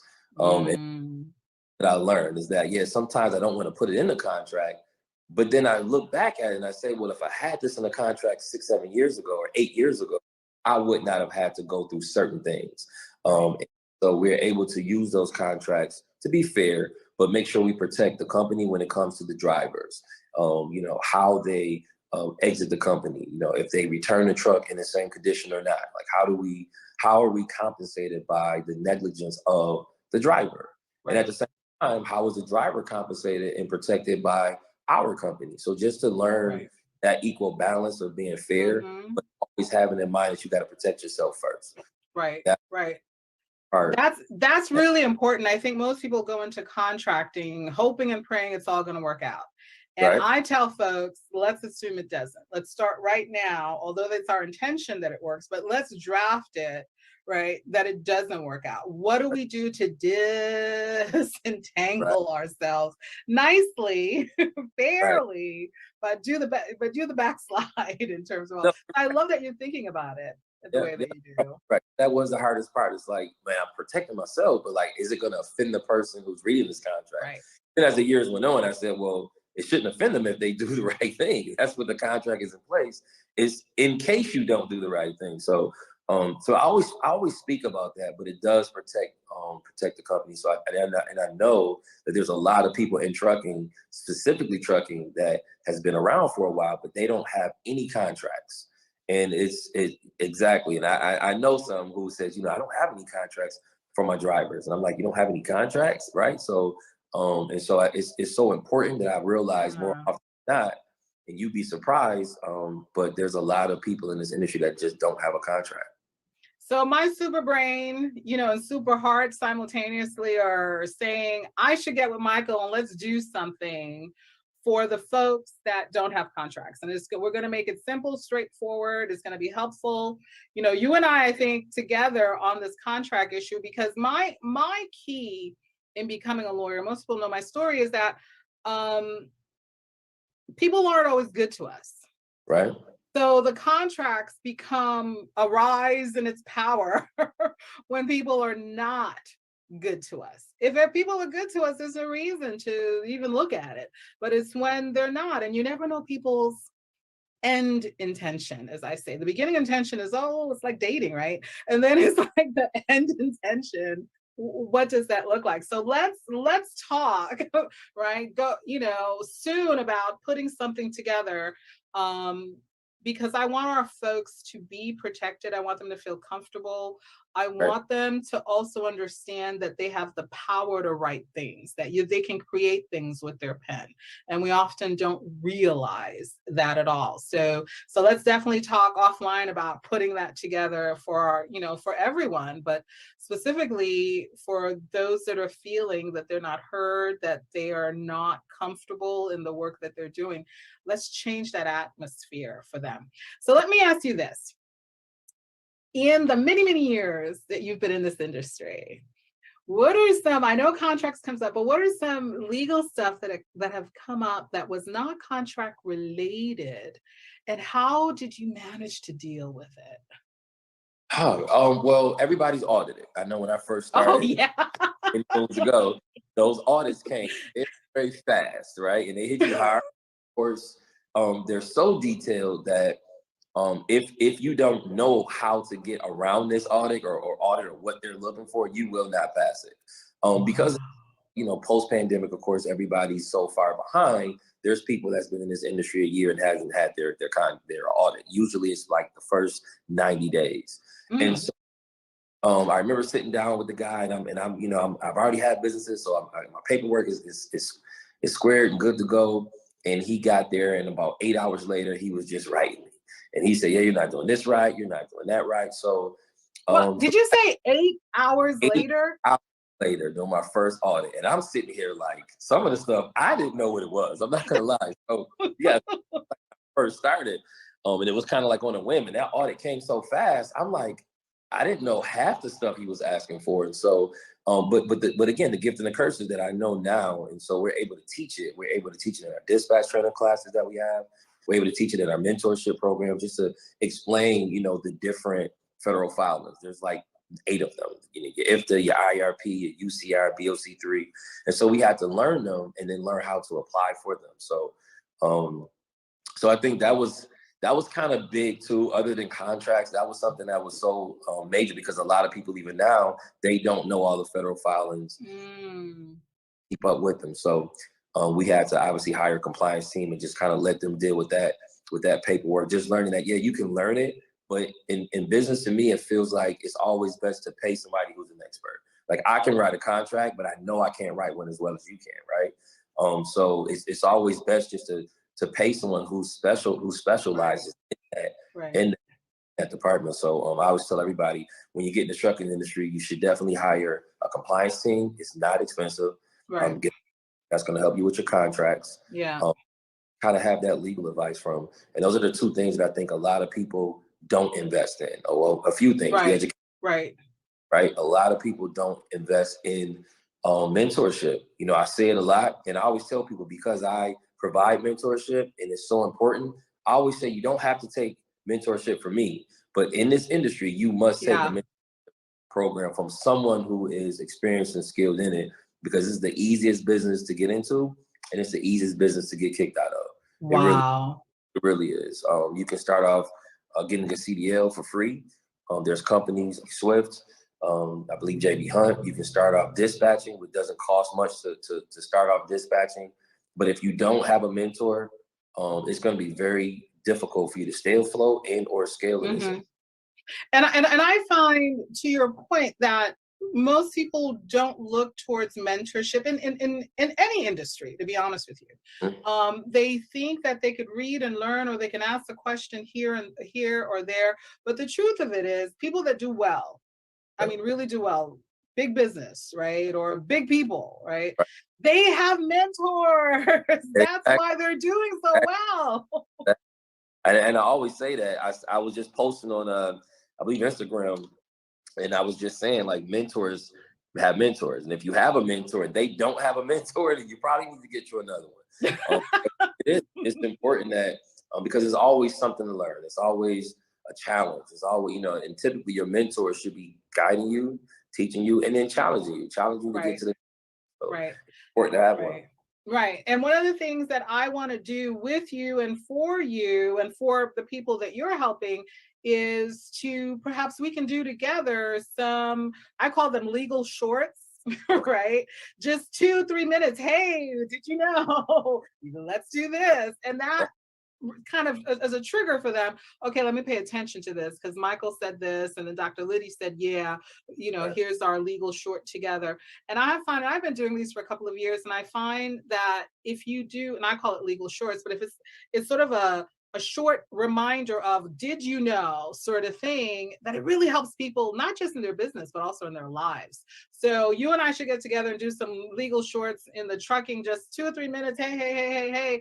And I think that'll help change for folks, not only that they stay in business, but that they're successful, right, in it as well. So I always ask folks, and I'll put it in the show notes, I just want you to think about it for now, something that we can give those that are watching and those that are saying, oh, I like what Michael is saying, and how do I get a hold of Michael? In the show notes, I'm going to put your profile, your contact information. But if you could share with me, what would be a good gift that people trying to enter or in the business would appreciate, what would that be? You know, when I first started doing a lot of Instagram, a lot of social media, I was on a podcast and I gave away free consultation. Now, let me pause. Don't do that. No, don't do that. No. Consultations, right? So, a lot of times when I go to events and I speak, I always tell people, hey, you know, if you get my DM and you got a few questions, go ahead and ask them, and I'll make sure that I respond myself. It's not quite a consultation; those are usually $300 for every 30 minutes. Right. But if you got a couple quick questions, you know, I will personally respond to that DM, and I think that's a good way to give back, and it's helpful because a lot of times people just need that 1 or 2 questions asked to make that decision if they're going to get into trucking or not. And then those questions, they may ask about dispatching, and I may tell them a little bit about how to get that trailer rental. We do that as well. We teach people how to buy trailers. We obviously provide the contract for them. We find the carriers for them. And it's just a way, it's like real estate. It's like real estate on wheels. You know, it's an easy way to make that, earn that residual every month from that trailer rental. We can set it up for them. Right. And do you help them with the insurance as well? Yep, we explain to them what type of insurance they need. We got a couple of brokers that we do use. If it's just for the trailer. Now the truck is a little bit more information that you need to get that rolling. We can help them with that as well. Right. I really love what you've shared with the audience, and you and I hope we'll get together and really work on doing some integrative stuff that could really, really bring value. So if there was one thought you would want to leave with folks as we head out, what would be that one thought that you would like to share with everyone? One thought. You know what? People always ask me, how do I stay so motivated? Like what, like my purpose? Like my purpose is my daughter, Madison Nelms. She's an excellent kid. And I realized that once she was born, my life changed, right? And so I had dedicated everything that I did to her, right? And even now. So you got to find that one purpose, like that why. Find your why and let that push you, because any business, I don't care what it is difficult. You're going to learn on the fly for the most part. There's going to be some wins and losses. Trucking is a very difficult industry to sustain without a mentor. But you're gonna have those days where you just don't feel like keep trucking, and you gotta find a reason. You gotta find a why, and just do it. You know, don't put off what you can accomplish today. You know, everybody say, well, I'm gonna. You know, take the I'm gonna out. Take the I'm gonna try, and just do it. Just invest in yourself. Invest in the education behind whatever business that you want to open. If it's trucking, find your mentor, take you some classes, but just do it. I love that. That's the best advice. It truly is. Just doing it. And Michael, I couldn't have said it better. Better than you in terms of doing it and finding a mentor. I think that's the crucial element that most people just don't realize that they need, because somehow we think we can do it ourselves or we know enough and blah, blah, blah. And it's just not true. So Michael, thank you. I want to have you back on the show. Right. And I hope you want to come back. Right. And then maybe your little daughter can come. That would be awesome. Women in trucking. Right. That'll be start them off young. Right. Into the trucking business. But I want to thank you so much. And we're going to connect soon. I'll connect with you, because in the show notes, I want people to be able to get a hold of you, all the stuff that you talked about. And you're just a superpower and amazing brother. And I thank you for spending the time with me today. Thank you.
All right, we're live.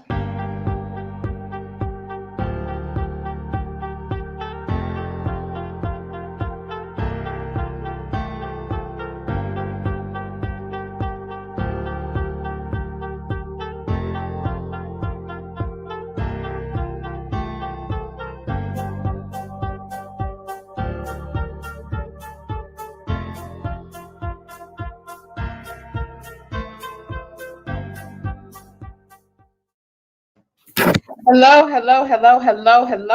everyone. Welcome to Truth Talks. Truth Talks, welcome. I know it has been a while, but guess what?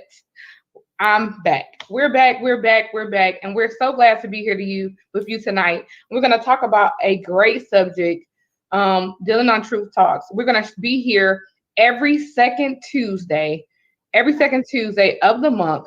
We're going to talk about a brand new subject, but things that matter to us, that should matter to us.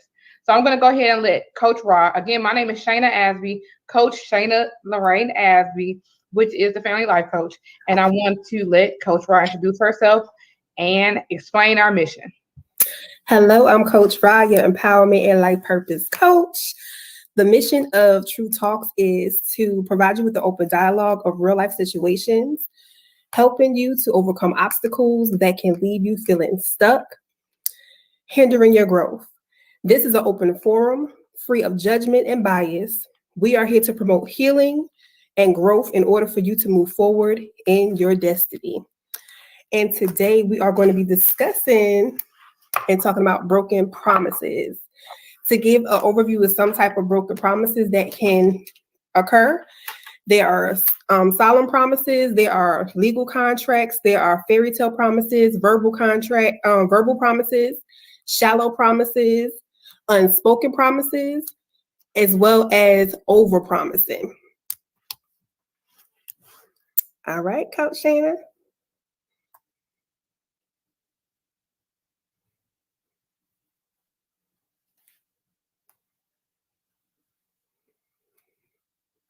Coach Shannon, you still there? We're ready to start our show.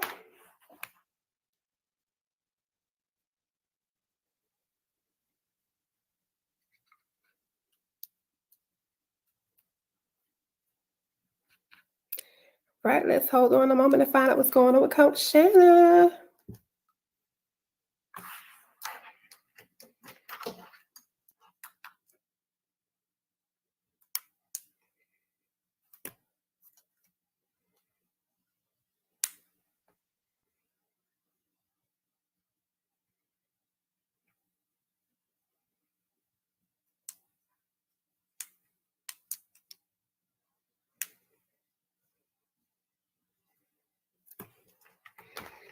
Just bear with us a moment.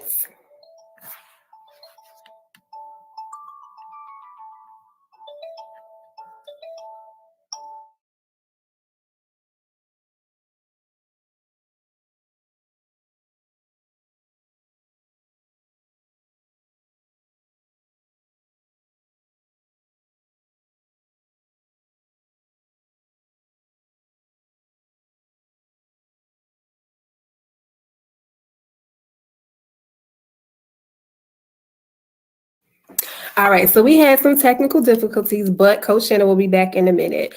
So as I said, we're going to be talking about broken promises and just to kind of give some, again, backstory on Truth Talks. Truth Talks came about because there are just so many issues and topics and things of that nature that we just want to discuss. It's a lot of things that go undiscussed in our communities day to day. Just kind of the whether it's the what happens in this house stays in this house type of situation, and you just don't talk about it. And a lot of times it prohibits you from healing. So you're suffering from different traumas and different things of that nature because you just let things progress and they're just not talked about. So we want to have an open forum of honest and open conversation where truth talks, where you can express your true feelings, personal experiences. Maybe it's an experience that maybe someone else that you know has went through, and you can just share them. We can grow together while discussing them. We can learn from them. We can heal from them, which is a very important thing because a lot of times we carry things with us and we are just operating in brokenness. So we're just bandaging them up, never healing from them, but we definitely want to make this a safe haven, open space for any and everybody to come on board and discuss different topics. During our sessions, we'll definitely have an option for you to do and leave comments. So definitely interact with us. If you have something that you would like to say, feel free to post your comment. We'll share it with everyone. If there are particular subjects that you want to bring up for our future Truth Talk sessions, which happens the second Tuesday of every month, let us know. We are open to all type of dialogue and discussion. Again, we don't want anybody feeling like we're trying to downplay any situation. Every situation is something that is important. From situations from domestic violence situations, from human trafficking, from divorce, single parenting, the floor is open. The options are many, okay? So we want to make sure that everyone's voice is heard and that we all have an opportunity to discuss areas of importance in our lives, and not just our lives, but our communities, because again, a lot of things go unspoken and it just, generation after generation, it just adds more turmoil to what's going on in our day-to-day life because we're not talking about things, and not just talking about it, we're not resolving the issues at hand either. So just continue to bear with us while Coach Shannon gets her technical errors fixed, and we'll definitely go ahead and dive in. If you are watching at this time live and you have any questions, definitely put them in the chat. We can read them out loud. This is also live on Facebook. So there are Facebook viewers that are out there watching as well. So we welcome everybody who's here. Welcome back, Coach Shanna. Hey, so I do apologize. Oh my God, technology these days. We had some technical difficulties. So I'm pretty sure you told them. Did you tell them about the different type of promises there are out there? I did. I also talked about different things that are going on in the community and our personal lives, and that we have an open forum of not just talking about it, but having us heal from it and getting a resolution of different issues. So we had that there are no topics that we can't talk about. I mentioned domestic violence, human trafficking. I mentioned divorce, single parenting, just to name some things out there, and told them to make some suggestions in the chat as well. Awesome. So as you heard, there are many types of promises, right? And so we're doing this series this month about broken promises. Yes, last month was actually domestic violence month. I have my little purple ribbon on. It looks like you got a purple flower. This is pink. It's an orchid, pink orchid. It's an orchid. Okay. She has an orchid on. But I just wanted to, make sure I go ahead and give a shout out to people. There's a lot of domestic violence survivors out there. And if you know somebody that's going through a domestic violence situation, make sure that you reach out and inform them to reach out and get help. Again, this is Truth Talks, and we are talking today about broken promises. So the 3 promises that we're talking about today are: 1, the verbal promise, which is the commitment. And we're talking about the unspoken promise. That's the second one. Are 1. And the third, that's okay. And the third one we're talking about is the shallow promise, right? So yes, all of those different promises. So it's like we have promise. A promise is a promise, right? It's a statement. It's a commitment that's made. But it's like we have promises within the promises. So we have sub promises to the promise, right? Okay, so let's break them all down. So the first one we're going to talk about today is verbal promise, which is that commitment.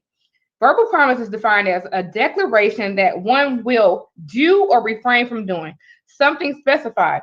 It can be marriage vows, oaths, legal documents, legal contracts, that you statements that you make out loud. Those are verbal contracts.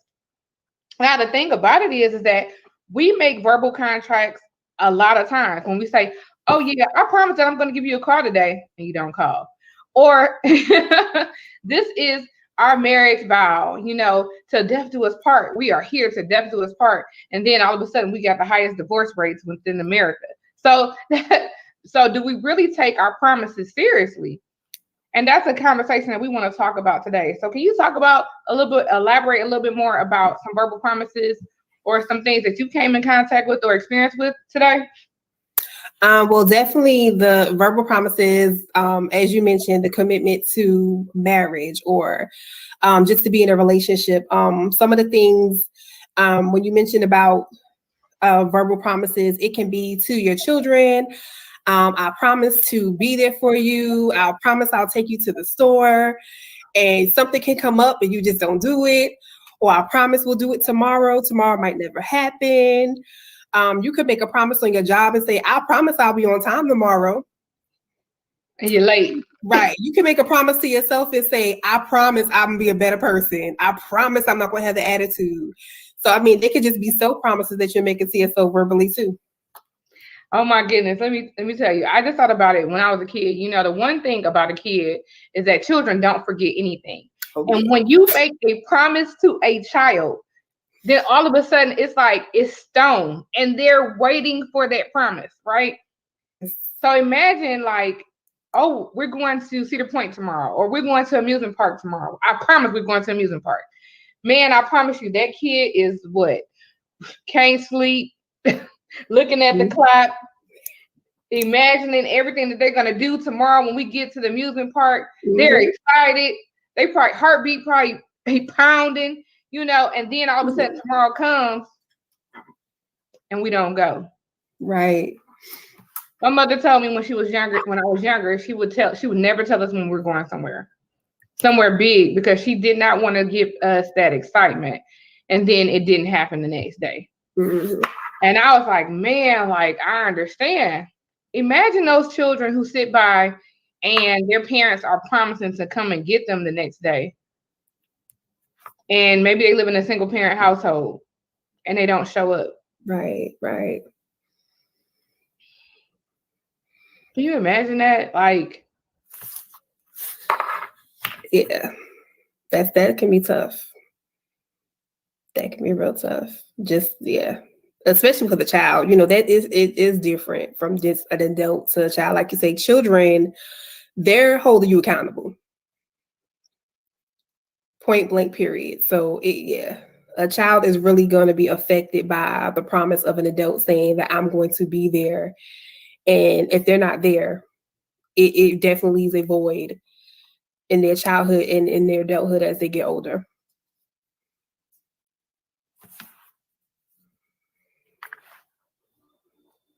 I know for me, I can recall a time for my father would make promises like, oh, I'll be there, or we can make plans to see each other on the weekend. And I'm like, okay, I'm so excited. And he would be a no-show. And then that just caused me to become an adult who sat there and dealt with issues and be like, oh, okay, of abandonment. You're not going to be available. You're just saying that you're going to be there, but you're not. All right, we see that Coach Shanna is having technical difficulties once again, but that's all right. We're going to continue. So just back to what she was saying about children and single parents in homes and a parent saying that I'm going to be there and they're not there. I had an experience with my daughter, and I expressed this one time on another podcast that we did where I can remember being younger and my mom worked a lot. My brothers are older. So a lot of activities and things she wasn't there for because she had to work. And it wasn't her fault, but it's just that, I could probably be there the next time or whatever the case may be. But it was a particular situation. My daughter, I was like, I'm going to be so-and-so. And she didn't see me until I popped up on the scene. And it was like the whole thing like, mommy. And that thing did something to me because it's like, wow, I actually showed up. And it's the part of just showing up that made the major difference. So just making that verbal promise, it's important. And granted, sometimes situations happen and you're not able to be there as you plan to be there for your children or your family. But at least with children, try to be accountable for what you are saying to them because they remember everything. My daughter's 5 and she can tell me something I said 2 weeks ago and I'm like, I don't remember saying that. And she's like, yeah, you did, because we were sitting down and you said da da da da da. And I'm like, oh, okay. So they are listening, they are watching, they are waiting to make sure that we are fulfilling those things in which we told them that we were going to do for them. I know Shanna also talked about shallow promises. In regards to the shallow promises, those are also some things that we tend to do as well. And I mean, the shallow promises are just, they take hand in hand with the verbal promises. Welcome back, Coach Shanna. Sorry. Guess what? It ain't gonna happen again this time. So I went ahead and elaborated more on the verbal promises when it comes to parenting. So I talked about the situation with my dad and how he made promises when I was younger and it affected me in my adulthood with dealing with abandonment. And I also brought up the situation I mentioned before about my daughter, how I showed up for her one day. She's like, mommy. And I was like, it just made the difference to uphold to the promise of showing up for her. It made a big deal in her life. And I was just saying that the shallow promises also go hand in hand with the verbal ones. So being at your back, you can go ahead with the shallow promises. Yes. I want to go back to verbal promises too, because okay. I want to say this, there are a lot of people that are in relationships or have made commitments with promises that they had every intention to commit to, right? Mm-hmm. And then something happens, something changes, whether somebody did something that broke your trust or broke that promise, that commitment, whether it's domestic violence, whether it's infidelity, whether it's hurt your heart and they promised to do something and you were really, sometimes it's okay to break some of those commitments. Right. I just want to say that when it comes to certain things, but if you can and you don't have to break that commitment, then don't break that commitment, right? You want to hold on to that commitment because it is a promise that you made. But when it comes to certain situations, you want to get out of those situations. And I definitely say that because I was that person. I was married, married at the age of 25. I had one son, and I went through a lot of situations. And guess what? I put my all into my marriage. And I put my all into my marriage so much so that I never wanted to get a divorce. That was not my intention. But then when I kept looking at the fact that I was almost in a hospital, my health was declining. I was going through certain issues. I was stressed out, everything. I had to weigh the options. Like, yeah, I do want to stay married because I want my son to have his father in the household. But is this the right person that I was supposed to marry with that commitment? Mm-hmm. And the reason why I bring that up is because a lot of times we put ourselves in situations with other people or relationships, or we make promises when we don't even realize that sometimes the people that we make promises to, or even ourselves, it wasn't intentional, that we didn't have an idea who we were at the time. Right. So it's so important to know who you are before you make that promise or commitment and who that person is. Right. So some promises you may have to break, but it's best to try to hold on to what those promises are. I'm pretty sure you hear about this, Coach Rod, all the time. We've had parents who had parents. So that other generation, they're probably in their 70s and 80s right now. And one of the things they used to say was, you better stay with that man. He might be beating on you, but you better stay with that man. Right. He might be cheating on you. He might have 6, 7 kids out there. You better stay with that man. Like, let's go there. That's a truth talk right there. Those are truth talks. Like, we have to learn how to hold our commitments and our promises, but yet and still, we don't want to hold on to promises that have already been broken by other parties that's causing you to have health restraints or declines. Like, we're not saying that, but try your best to hold on to that verbal promise. Right. I think it was the Bible that said, what was the scripture? Do you remember, Coach Ron?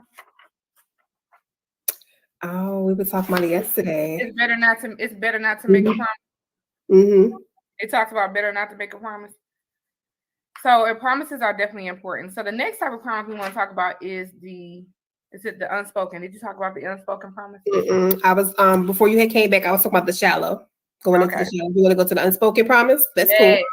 Let's talk about these. Let's talk about these. Because people, we can say promise all day. We can talk about the verbal commitment. But what about the unspoken promise, right?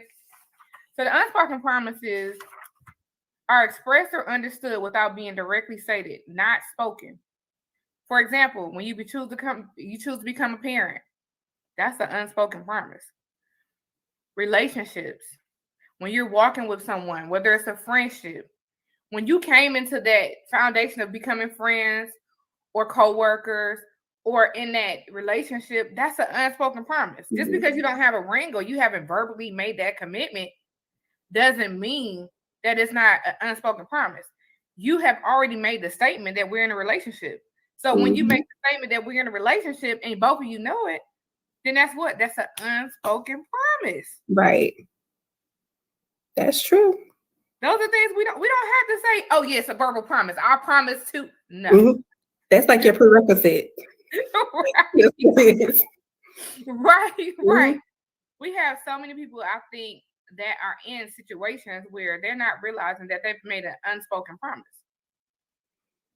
Yeah, that's true. And I know when you mentioned about the relationships, some of the things of the unspoken promises with relationships were, am I fully ready to do this? Because that's something you think in your mind. The willingness to prioritize, which is very important. The will to put in the work for that person. And am I going to communicate with you? Also, am I willing to walk away? Which is what you mentioned in regards to the marriage portion. It's like, all right, I know this is not it. So yeah, sometimes it leads to that. or being able to love somebody so much that you know that your relationship together, you may be hindering the process. Well, Mhm. you know what? I'd rather walk away than to lose this friendship. I'd rather just walk away. I remember somebody saying before that if you love it enough and it's worth and it's supposed to be, that love will return. Right. And beyond that, you know what I'm saying? So Mhm. so yeah, That's that true. unspoken promise is real. Like when you think about that, you like, wow, like can you imagine every time you come and you're walking with somebody that you're into an unspoken promise? Like if we were to think about that, we would go into different relationships or different situations with a conscious thought Mhm. of like, hey, if I go into this relationship, if I go into this friendship, if I go into this or becoming a mother, like there's duties, there's responsibilities, there's obligations that come with that. Mhm. It'll make you more self-conscious about who you're with, who you're interacting with, and becoming that parent or who you connecting with. So those things are, things that we need to take seriously, right? True. I think we forget about that sometimes. Yeah, I think we do. I think that we're so anxious to get to the promise that we don't realize the work that goes in the promise. Mhm. That's Like true. it doesn't work like that. You got to go through the work in order to get to the Mhm. promise, Mhm. so it takes work. So I definitely agree. Can you think of Yeah. any unspoken promises that you may have got yourself in where you were like, man, let me I think definitely when it comes to am I really fully ready to do this? That'll be my main thing. I think sometimes I could jump the gun, and that could be whether it's a relationship, that can be in a business venture. It's like, am I ready to do this? Maybe there's some things I need to reevaluate, set in order. But I just like, some people just be like, oh, just go ahead and jump in. Yeah, but sometimes you have to like, am I really fully ready for this? So those would be some. I would say that for me would be the main unspoken one. You Am know I ready what? for this? I forget about that. Let's go here. Let's talk about being single. Okay, so I'm single. Are you single, Miss Coach Rod? I'm in a situationship. Situationship. Okay. We can take the situationship. If y'all don't know what situationship, it means it's complicated. Okay, it's complicated. So being single, when you're single and you're not in a relationship, you get so, at first it's like, oh, I want somebody, but then sometimes you sit back and you be like, you know what, I am so comfortable. I ain't got to answer to nobody. Where you going? What you doing? How you doing it? What you look like? What you don't look like? What? You just so comfortable. But then you had those times where you're like, hey, I really desire to be in a relationship, right? So, and you know what? I believe that it really comes with growth. We have a lot of young women out here who go from relationship to relationship, and they're passing on pain from other relationships to new relationships. And we had this conversation earlier, and I said, we need to learn how to heal ourselves or heal from the broken pain that we went through their previous relationship. So we won't take that same pain into the next relationship, because that new person does not deserve to embrace or have to get that same pain that you were holding on to. Right. And we do that a lot. We do that a lot. And that's because and we say this often, a lot of the traumas that we deal with, we manage them for years and years and years. And honestly, they don't come back up until you're in a situation and you realize, dang, I didn't realize I was still dealing with that. So as you said, if you took some time out for yourself, there would be a lot of solved problems. So when you go into a relationship, it goes healthy the whole way through versus it just being, whew, But I like how you said that. Yes, I like how you said that when you said we get in situations and things happen and we don't even know that trauma is actually there. Right. And I just started thinking about one time I went to California, right? So I never been to Cali before. Never been to Cali. Brandon was like, one of my best friends, Brandon was like, we going to Cali for your birthday. I was like, okay, that's what's up. We going to Cali. I'm excited. I've known Brandon forever. Let me tell you something. Forever. I mean, for years, right? So I go to California and I'm working. Brandon had to go take care of some business somewhere or whatever. Mm. I'm in a hotel room, and all of a sudden, my mind was like, wait a minute. He left. He gone. I'm by myself. What if he just leave me? What if he just dip on me and be like, wow. What? Like, I had a total panic attack. I called like 6 people trying to get home. Like, I think I need to go home. I got some money for a ticket. I might need some extra money. You know what I'm saying? Like, where am I at? Where my mindset at? Why did I come out here? What am I thinking? You know, what is it? Like, I really had a total anxiety, a panic attack, because I was in a state that I knew nobody in. I was out there with Brandon, but he had went somewhere, and I had a panic attack. And I realized somebody else called me, and one of my girlfriends, Miko, was like, Shayna, it's Brandon. I was like, you're right. So then I had to go back into myself and say, where did that come from? It came from being put in situations to where you had no choice but to leave or to get out or to be out in the streets. And it was some things that I went through in my childhood with my mom. You know, she'll be going through some situations and she'll be like, Shani, you gotta go. Not knowing where I was going, what I'm gonna do the next day, and it would totally put me in a panic, and it put females in situations that they shouldn't be in. And so that right there was one of those experiences. So when he took me out to California, he promised unspokenly that he would make sure that I would get back safely and that we would have a good time. It was me that forgot about the promise. Yeah, we do that sometimes. We forget about it. So like you said, we have to make sure that we're ready for that relationship, so we won't take those traumas or those traumatic experiences into that next relationship. So true. Yes. So the third one we want to talk about tonight is the shallow promise. The shallow promise. Did anybody know that this existed? Did you know this existed? Exactly what it looks like. It's the shallow. Let's just cover up promise. What does it mean to be shallow? Can you elaborate on what it means to be shallow, Coach Ross? It's not even deep.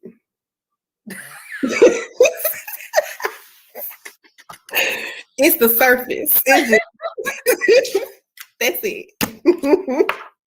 You think you about to go swimming and you step in that water and your toes just wet. That's it. That's what that is. That was definitely a great way to explain it. You teased me. That's what you did. Oh my God. When you think about a shallow promise, it's like, why even make a promise at all? Just don't say nothing. Right? Right. Why make a shallow promise? If you trying to fool, it was just to ease their comfort, to let them, to appease them, like, yeah, that's what it is. And you know it's not. You know, I was talking on the phone to one of my girlfriends today, and we read a post on Facebook, and it said something like, when's the last time that you lied to a man? And this guy was like, watch these women say that they didn't never lie to a man before. So my girlfriend goes sit up here and say, Shayna, you really trying to think about the last lie because you be telling the truth. I'm out in that boat. I had to really say, I'm like, oh my God. Now, have I ever lied to a man before? Yes, I have lied to a man before. But how long ago that was? It was a long time ago. So I'm not going to sit up here and say I've never lied to a guy, but I really had to go back in my mind and think about the last lie that I told a guy. Because I've gotten to this area where I'd rather tell the truth. True talks. I mean, I wouldn't call it a lie. I would call it a fairy tale promise. I just left out the small print. Like, you know. It was between the lies. It was between the statements, the words that was right. No, I got it. Because I used to be bad at this. I didn't tell the lie. It's just that I didn't say nothing at all. It was just right. I knew what the truth was, and I'd rather just not bring it up because I didn't want to get caught in the lie. So I just rather just go around the lie. That's how I kept myself out of trouble. That's a good one. So a shallow promise. Mhm. Like my thing is with this is that shallow promises hurt. They hurt Right. people. The people who make shallow promises, they don't have a care in the world for the person that they made that promise to. Ooh, yes. And so it's like, why even make the promise? And then at the same time, think about how what goes around come around. And what if that person made a shallow promise to you, and how would you feel about that promise being made? So we need to think about the type of promises that we give people, the type of promises that we speak, and the ones that's unspoken. We have to learn how to walk in with people who are like us. And if we don't like the people that we're hanging around, then it's something within us that we need to change in order to make better decisions about who we are around. Right. And ourselves, because it starts with self first. Definitely. It starts with self first. So those are the 3 promises that we want to talk about tonight, or we talked about tonight, was a different type of promises. And so I'm going to ask you, the audience out there, when's the last time you made a verbal promise or unspoken promise or a shallow promise? And how did it turn out? 2, is that spouse or that relationship that you're in, is it the promise that you were looking for?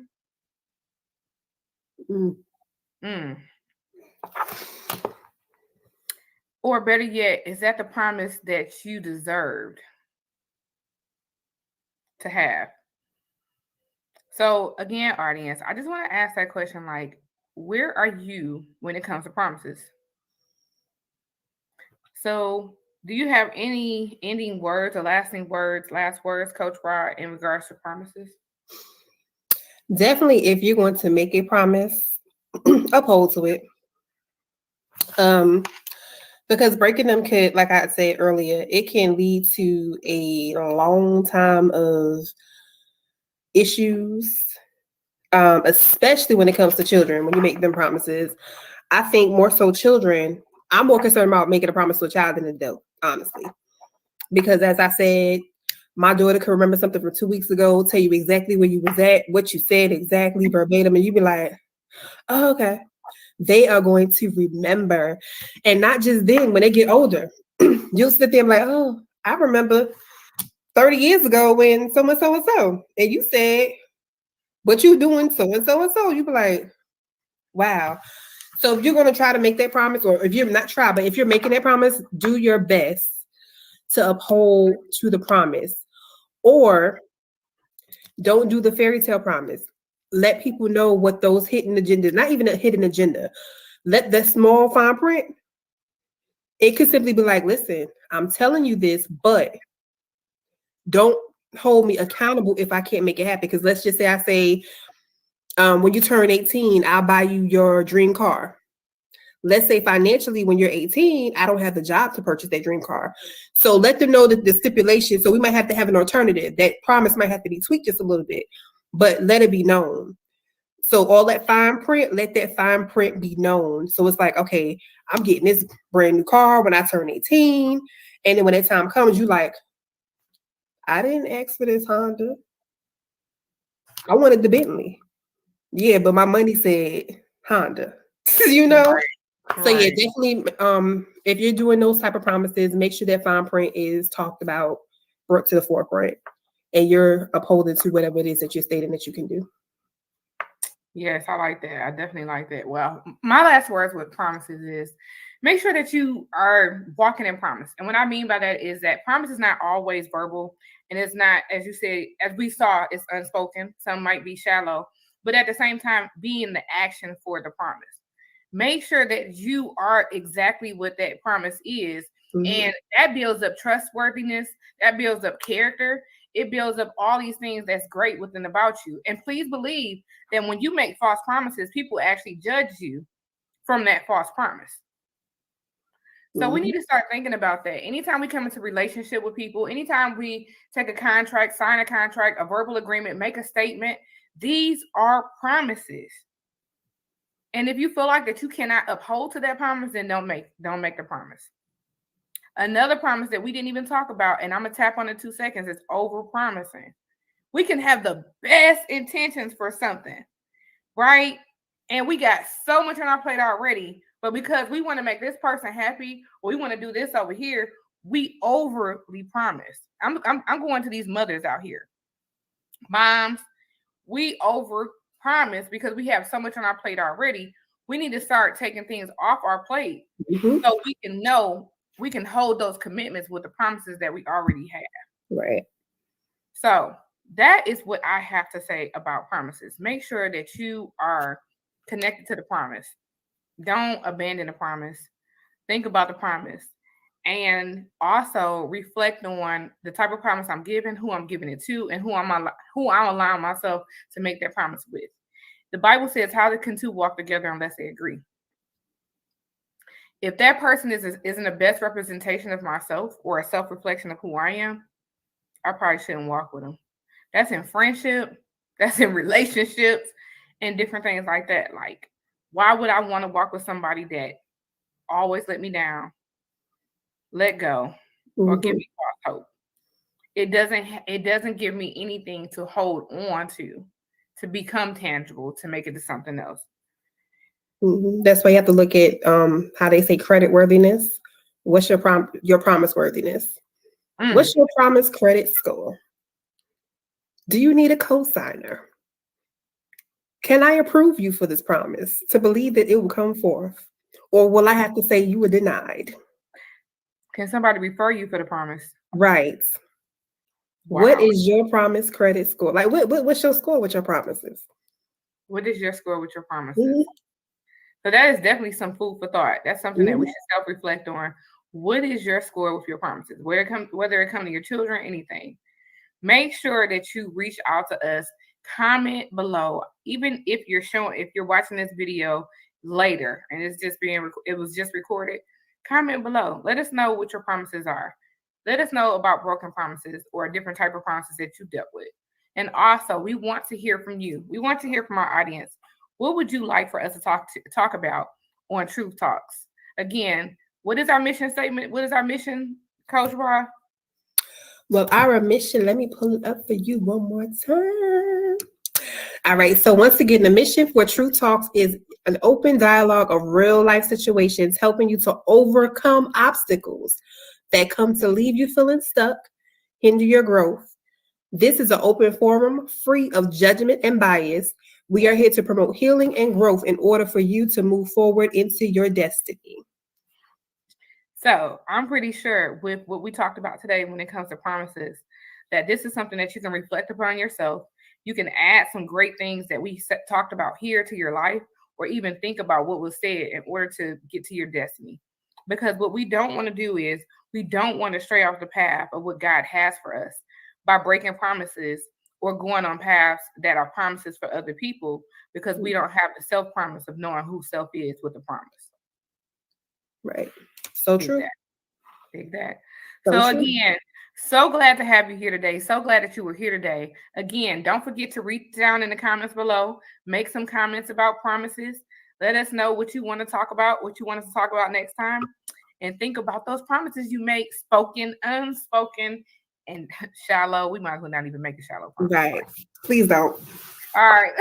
So again, this is Truth Talks. We'll talk to you next month. Remember, join us every second Tuesday of the month at 8:30 Eastern Standard Time. Talk to you later. This is Shayna, which is the Family Life Coach. And this is Coach Ra, your empowerment and life purpose coach. Talk to y'all. Thanks. Bye-bye. Thanks for joining us.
Tips, everybody. Welcome to Wisdom Tips. I am so glad you joined us tonight. I'm your host, Dr. Connie Green, here again for another episode of Wisdom Tips. Thank you again for joining us. We're here to give you wisdom, that profound wisdom. As we drop deep down into wisdom, it gives you a transformational power to transform your life. Tonight, we're going to be embarking on a journey of having wisdom to help you overcome the offense that the enemy has set before us. It's going to help us recognize his tricks, and reveal his entrapments that he has set before us through that ugly spirit of offense. We are talking to you today or this evening, or wherever you may be in the world, about how to overcome offense. So stay with us as I drop pearls of true wisdom, giving you the tools that you need to live a victorious life. Well, let me just give you a little bit of background. In last week's episode, which was part 1, and this is part 2, on this episode, we discussed the importance of having the peace of God that passes all understanding. As we experience offense, we can exercise the peace of God instead of being all out of shape. In this week episode, which is episode 58, part 2, we would dive a little bit deeper in the definition of that word offense. And we would be discussing what the term offended is about on tonight, okay? So the term offended, basically in this context, means to when you get offended, you're going to feel hurt. You're going to be feeling upset. You're going to feel angry by something someone has said or done to you. It's a reaction to a perceived insult. Have you ever been insulted? I think we all have. As a matter of fact, I think we all have been offended because the word of God says we have all been offended.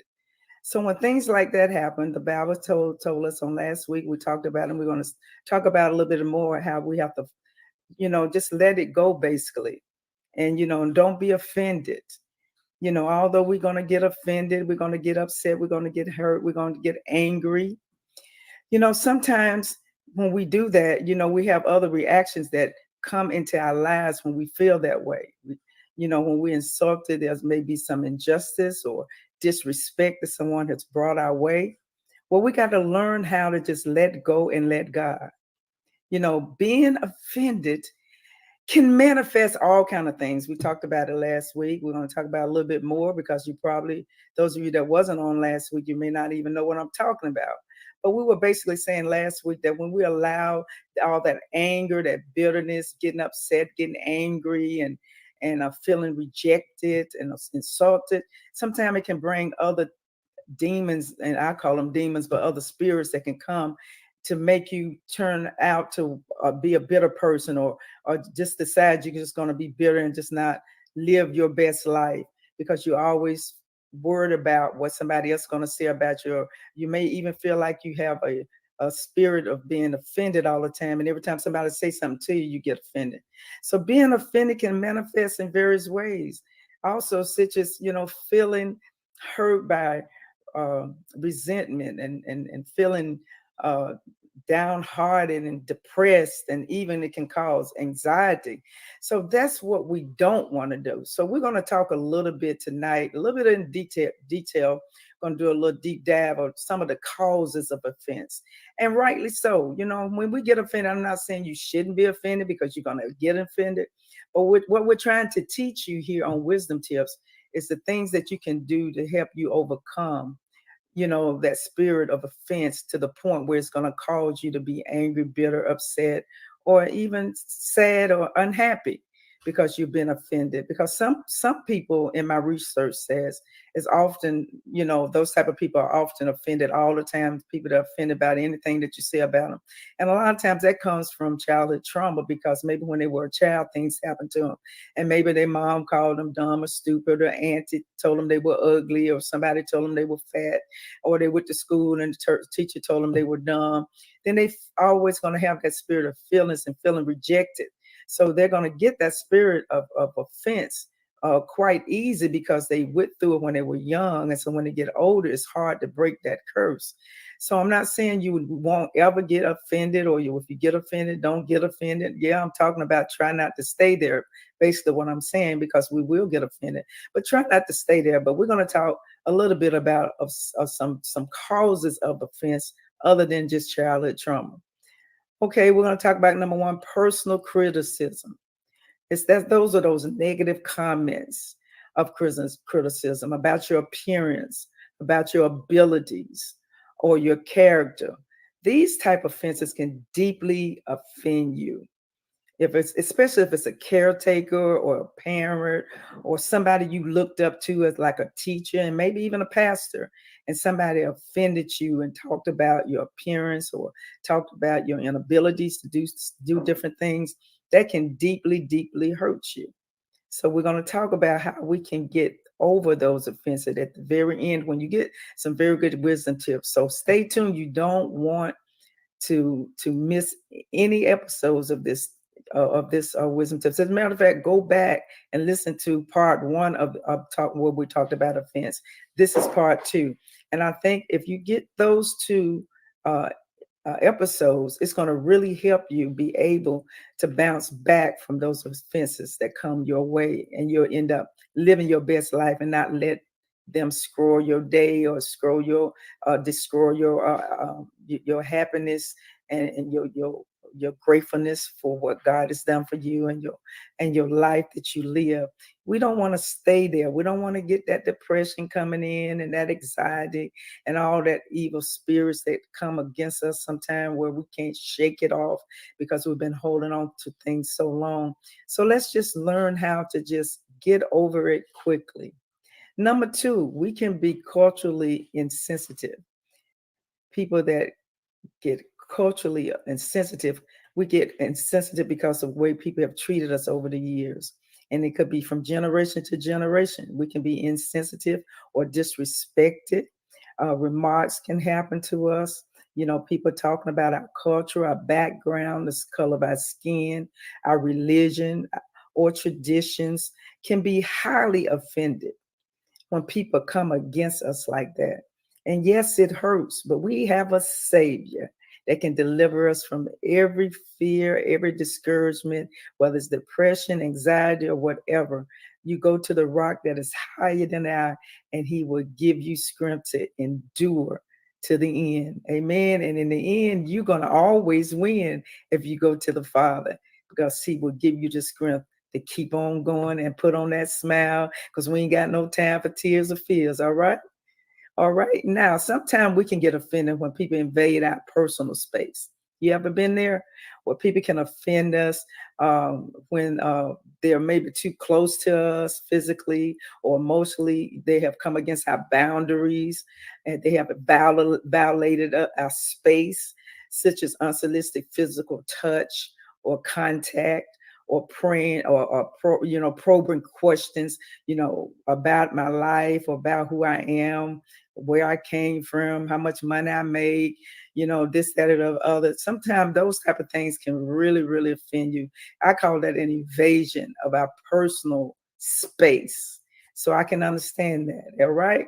And then it's another one I call microaggressions, which are subtle, often unintentional acts or comments that people may say that convey, bias, being prejudiced, can accumulate over time and can cause you to be offended for a long time, and it can be painful. But dear hearts, you can get through it with the help of God.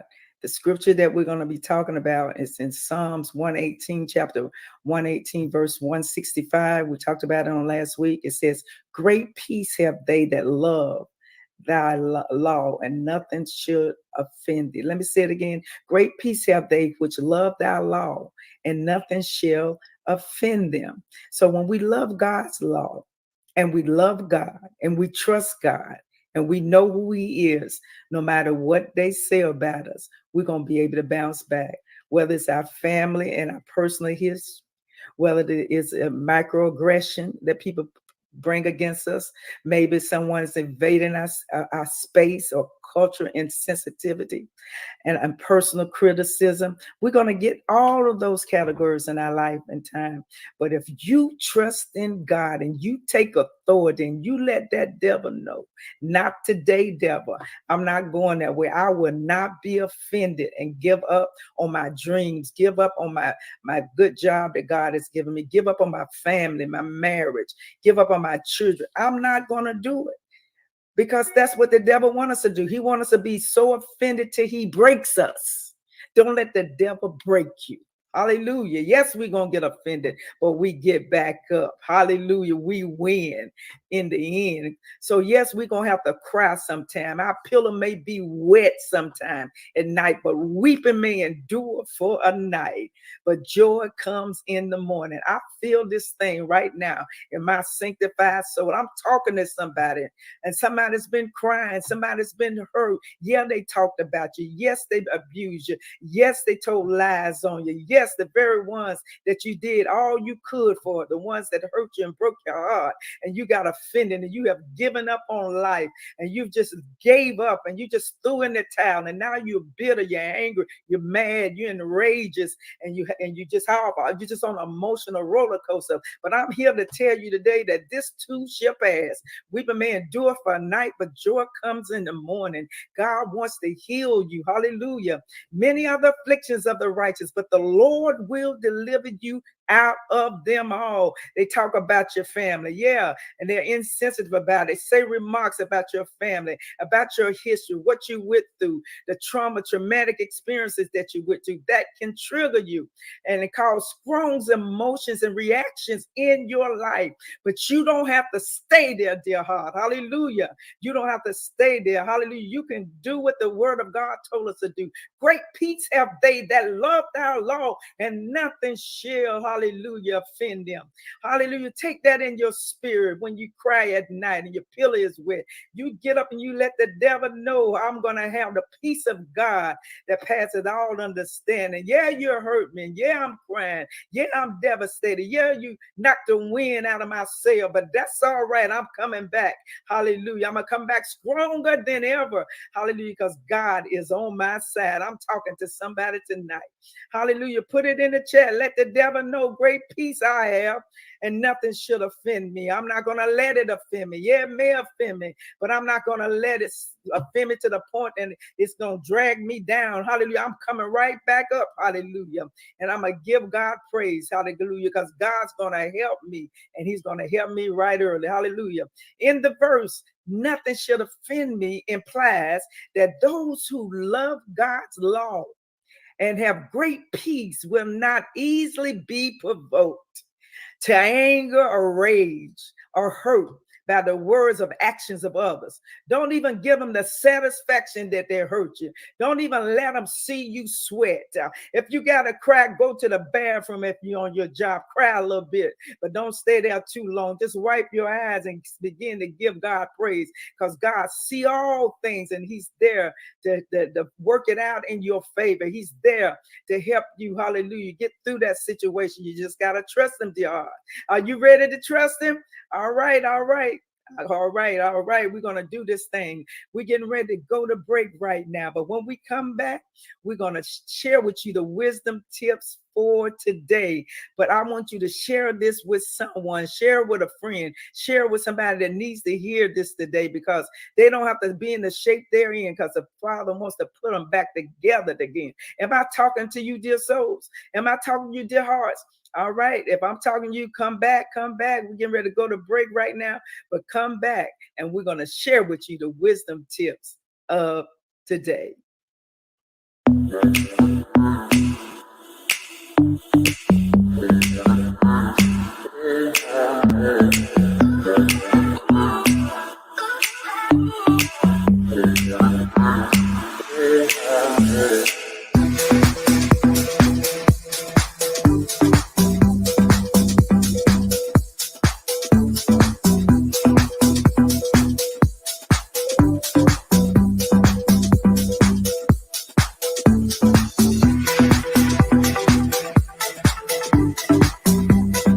CTR Media Network is now accepting new podcasters to join our growing network.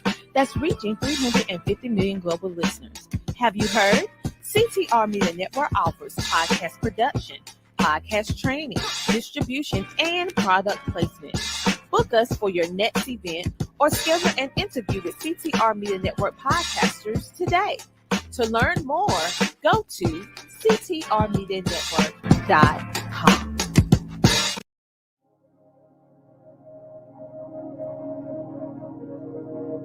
May I have your attention, please? You are wondering what today's lesson will be about. Today's lesson is going to be about emotions. Now, we all start with a primary set, and as we grow older, we acquire more of them. When your emotions control your action, it affects not only yourself, but the people around you. This will help. Sit down. Emotions are centered in the lower part of the brain. It is complicated, yes, but mysterious no longer.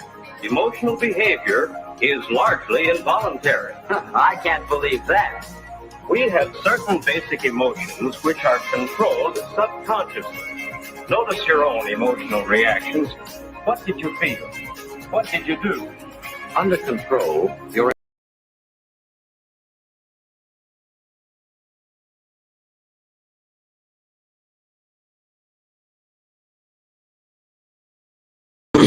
Hello, everybody. I hope that you enjoyed today's live stream. You can continually watch this live stream on our website at ctrmedianetwork.com. Have a safe and fun Friday, and we will see you tomorrow, same time, same place. And if you are a podcaster or a streamer and you would like for us to distribute and also air your show, your podcast, or your videos on our network that reach 350 million households worldwide, as well as in over 100 countries, then reach out. We also have an amazing event that's coming up in February. So if you would like to become a sponsor or donate, we encourage you to do so, or become a vendor. We're going to have some amazing things to help you for 2024. So see you tomorrow, same time, same place. Go to ctrmedianetwork.com. 2024 Ignite Change Empowerment Virtual Conference. Join us for 3 days on February 23rd, 25th, 2024 from 6 p.m. 9 p.m. EST by CTR Media Network. Are you ready to unlock your potential and make a meaningful impact? This is an opportunity to connect with a diverse audience and contribute to breaking down barriers that hinder progress. Support the cause, sponsorship and collaboration opportunities. While the speaker opportunity is free, we are offering limited opportunities for sponsorship, vendor slots, advertisement spots, and welcome donations to support the production of this transformative event. If you represent a media company, business, podcaster, or any organization interested in collaboration, please reach out to info@ctrmedianetwork.com or visit our website at www.ctrmedianetwork.com.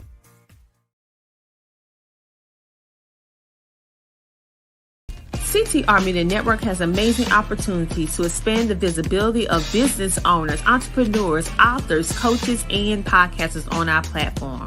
Would you like to be interviewed on any of our podcasting shows? Where we're booking right now, so go to ctrmedianetwork.com. Would you like to have an ad in our upcoming Podcast Revolution magazine? Well, simply go to our website and place your ad today. We also have commercial placement opportunities. We would love to play your commercial during the airing of our CTR Media Network Live and the Tina Ramsey Show. We would love to partner with you. If you feel that your business is a right fit, contact us about our sponsorship opportunities. CTR Media Network has a variety of different opportunities to fit every budget. So reach out to us by going to ctrmedianetwork.com and book the appropriate ad for yourself today.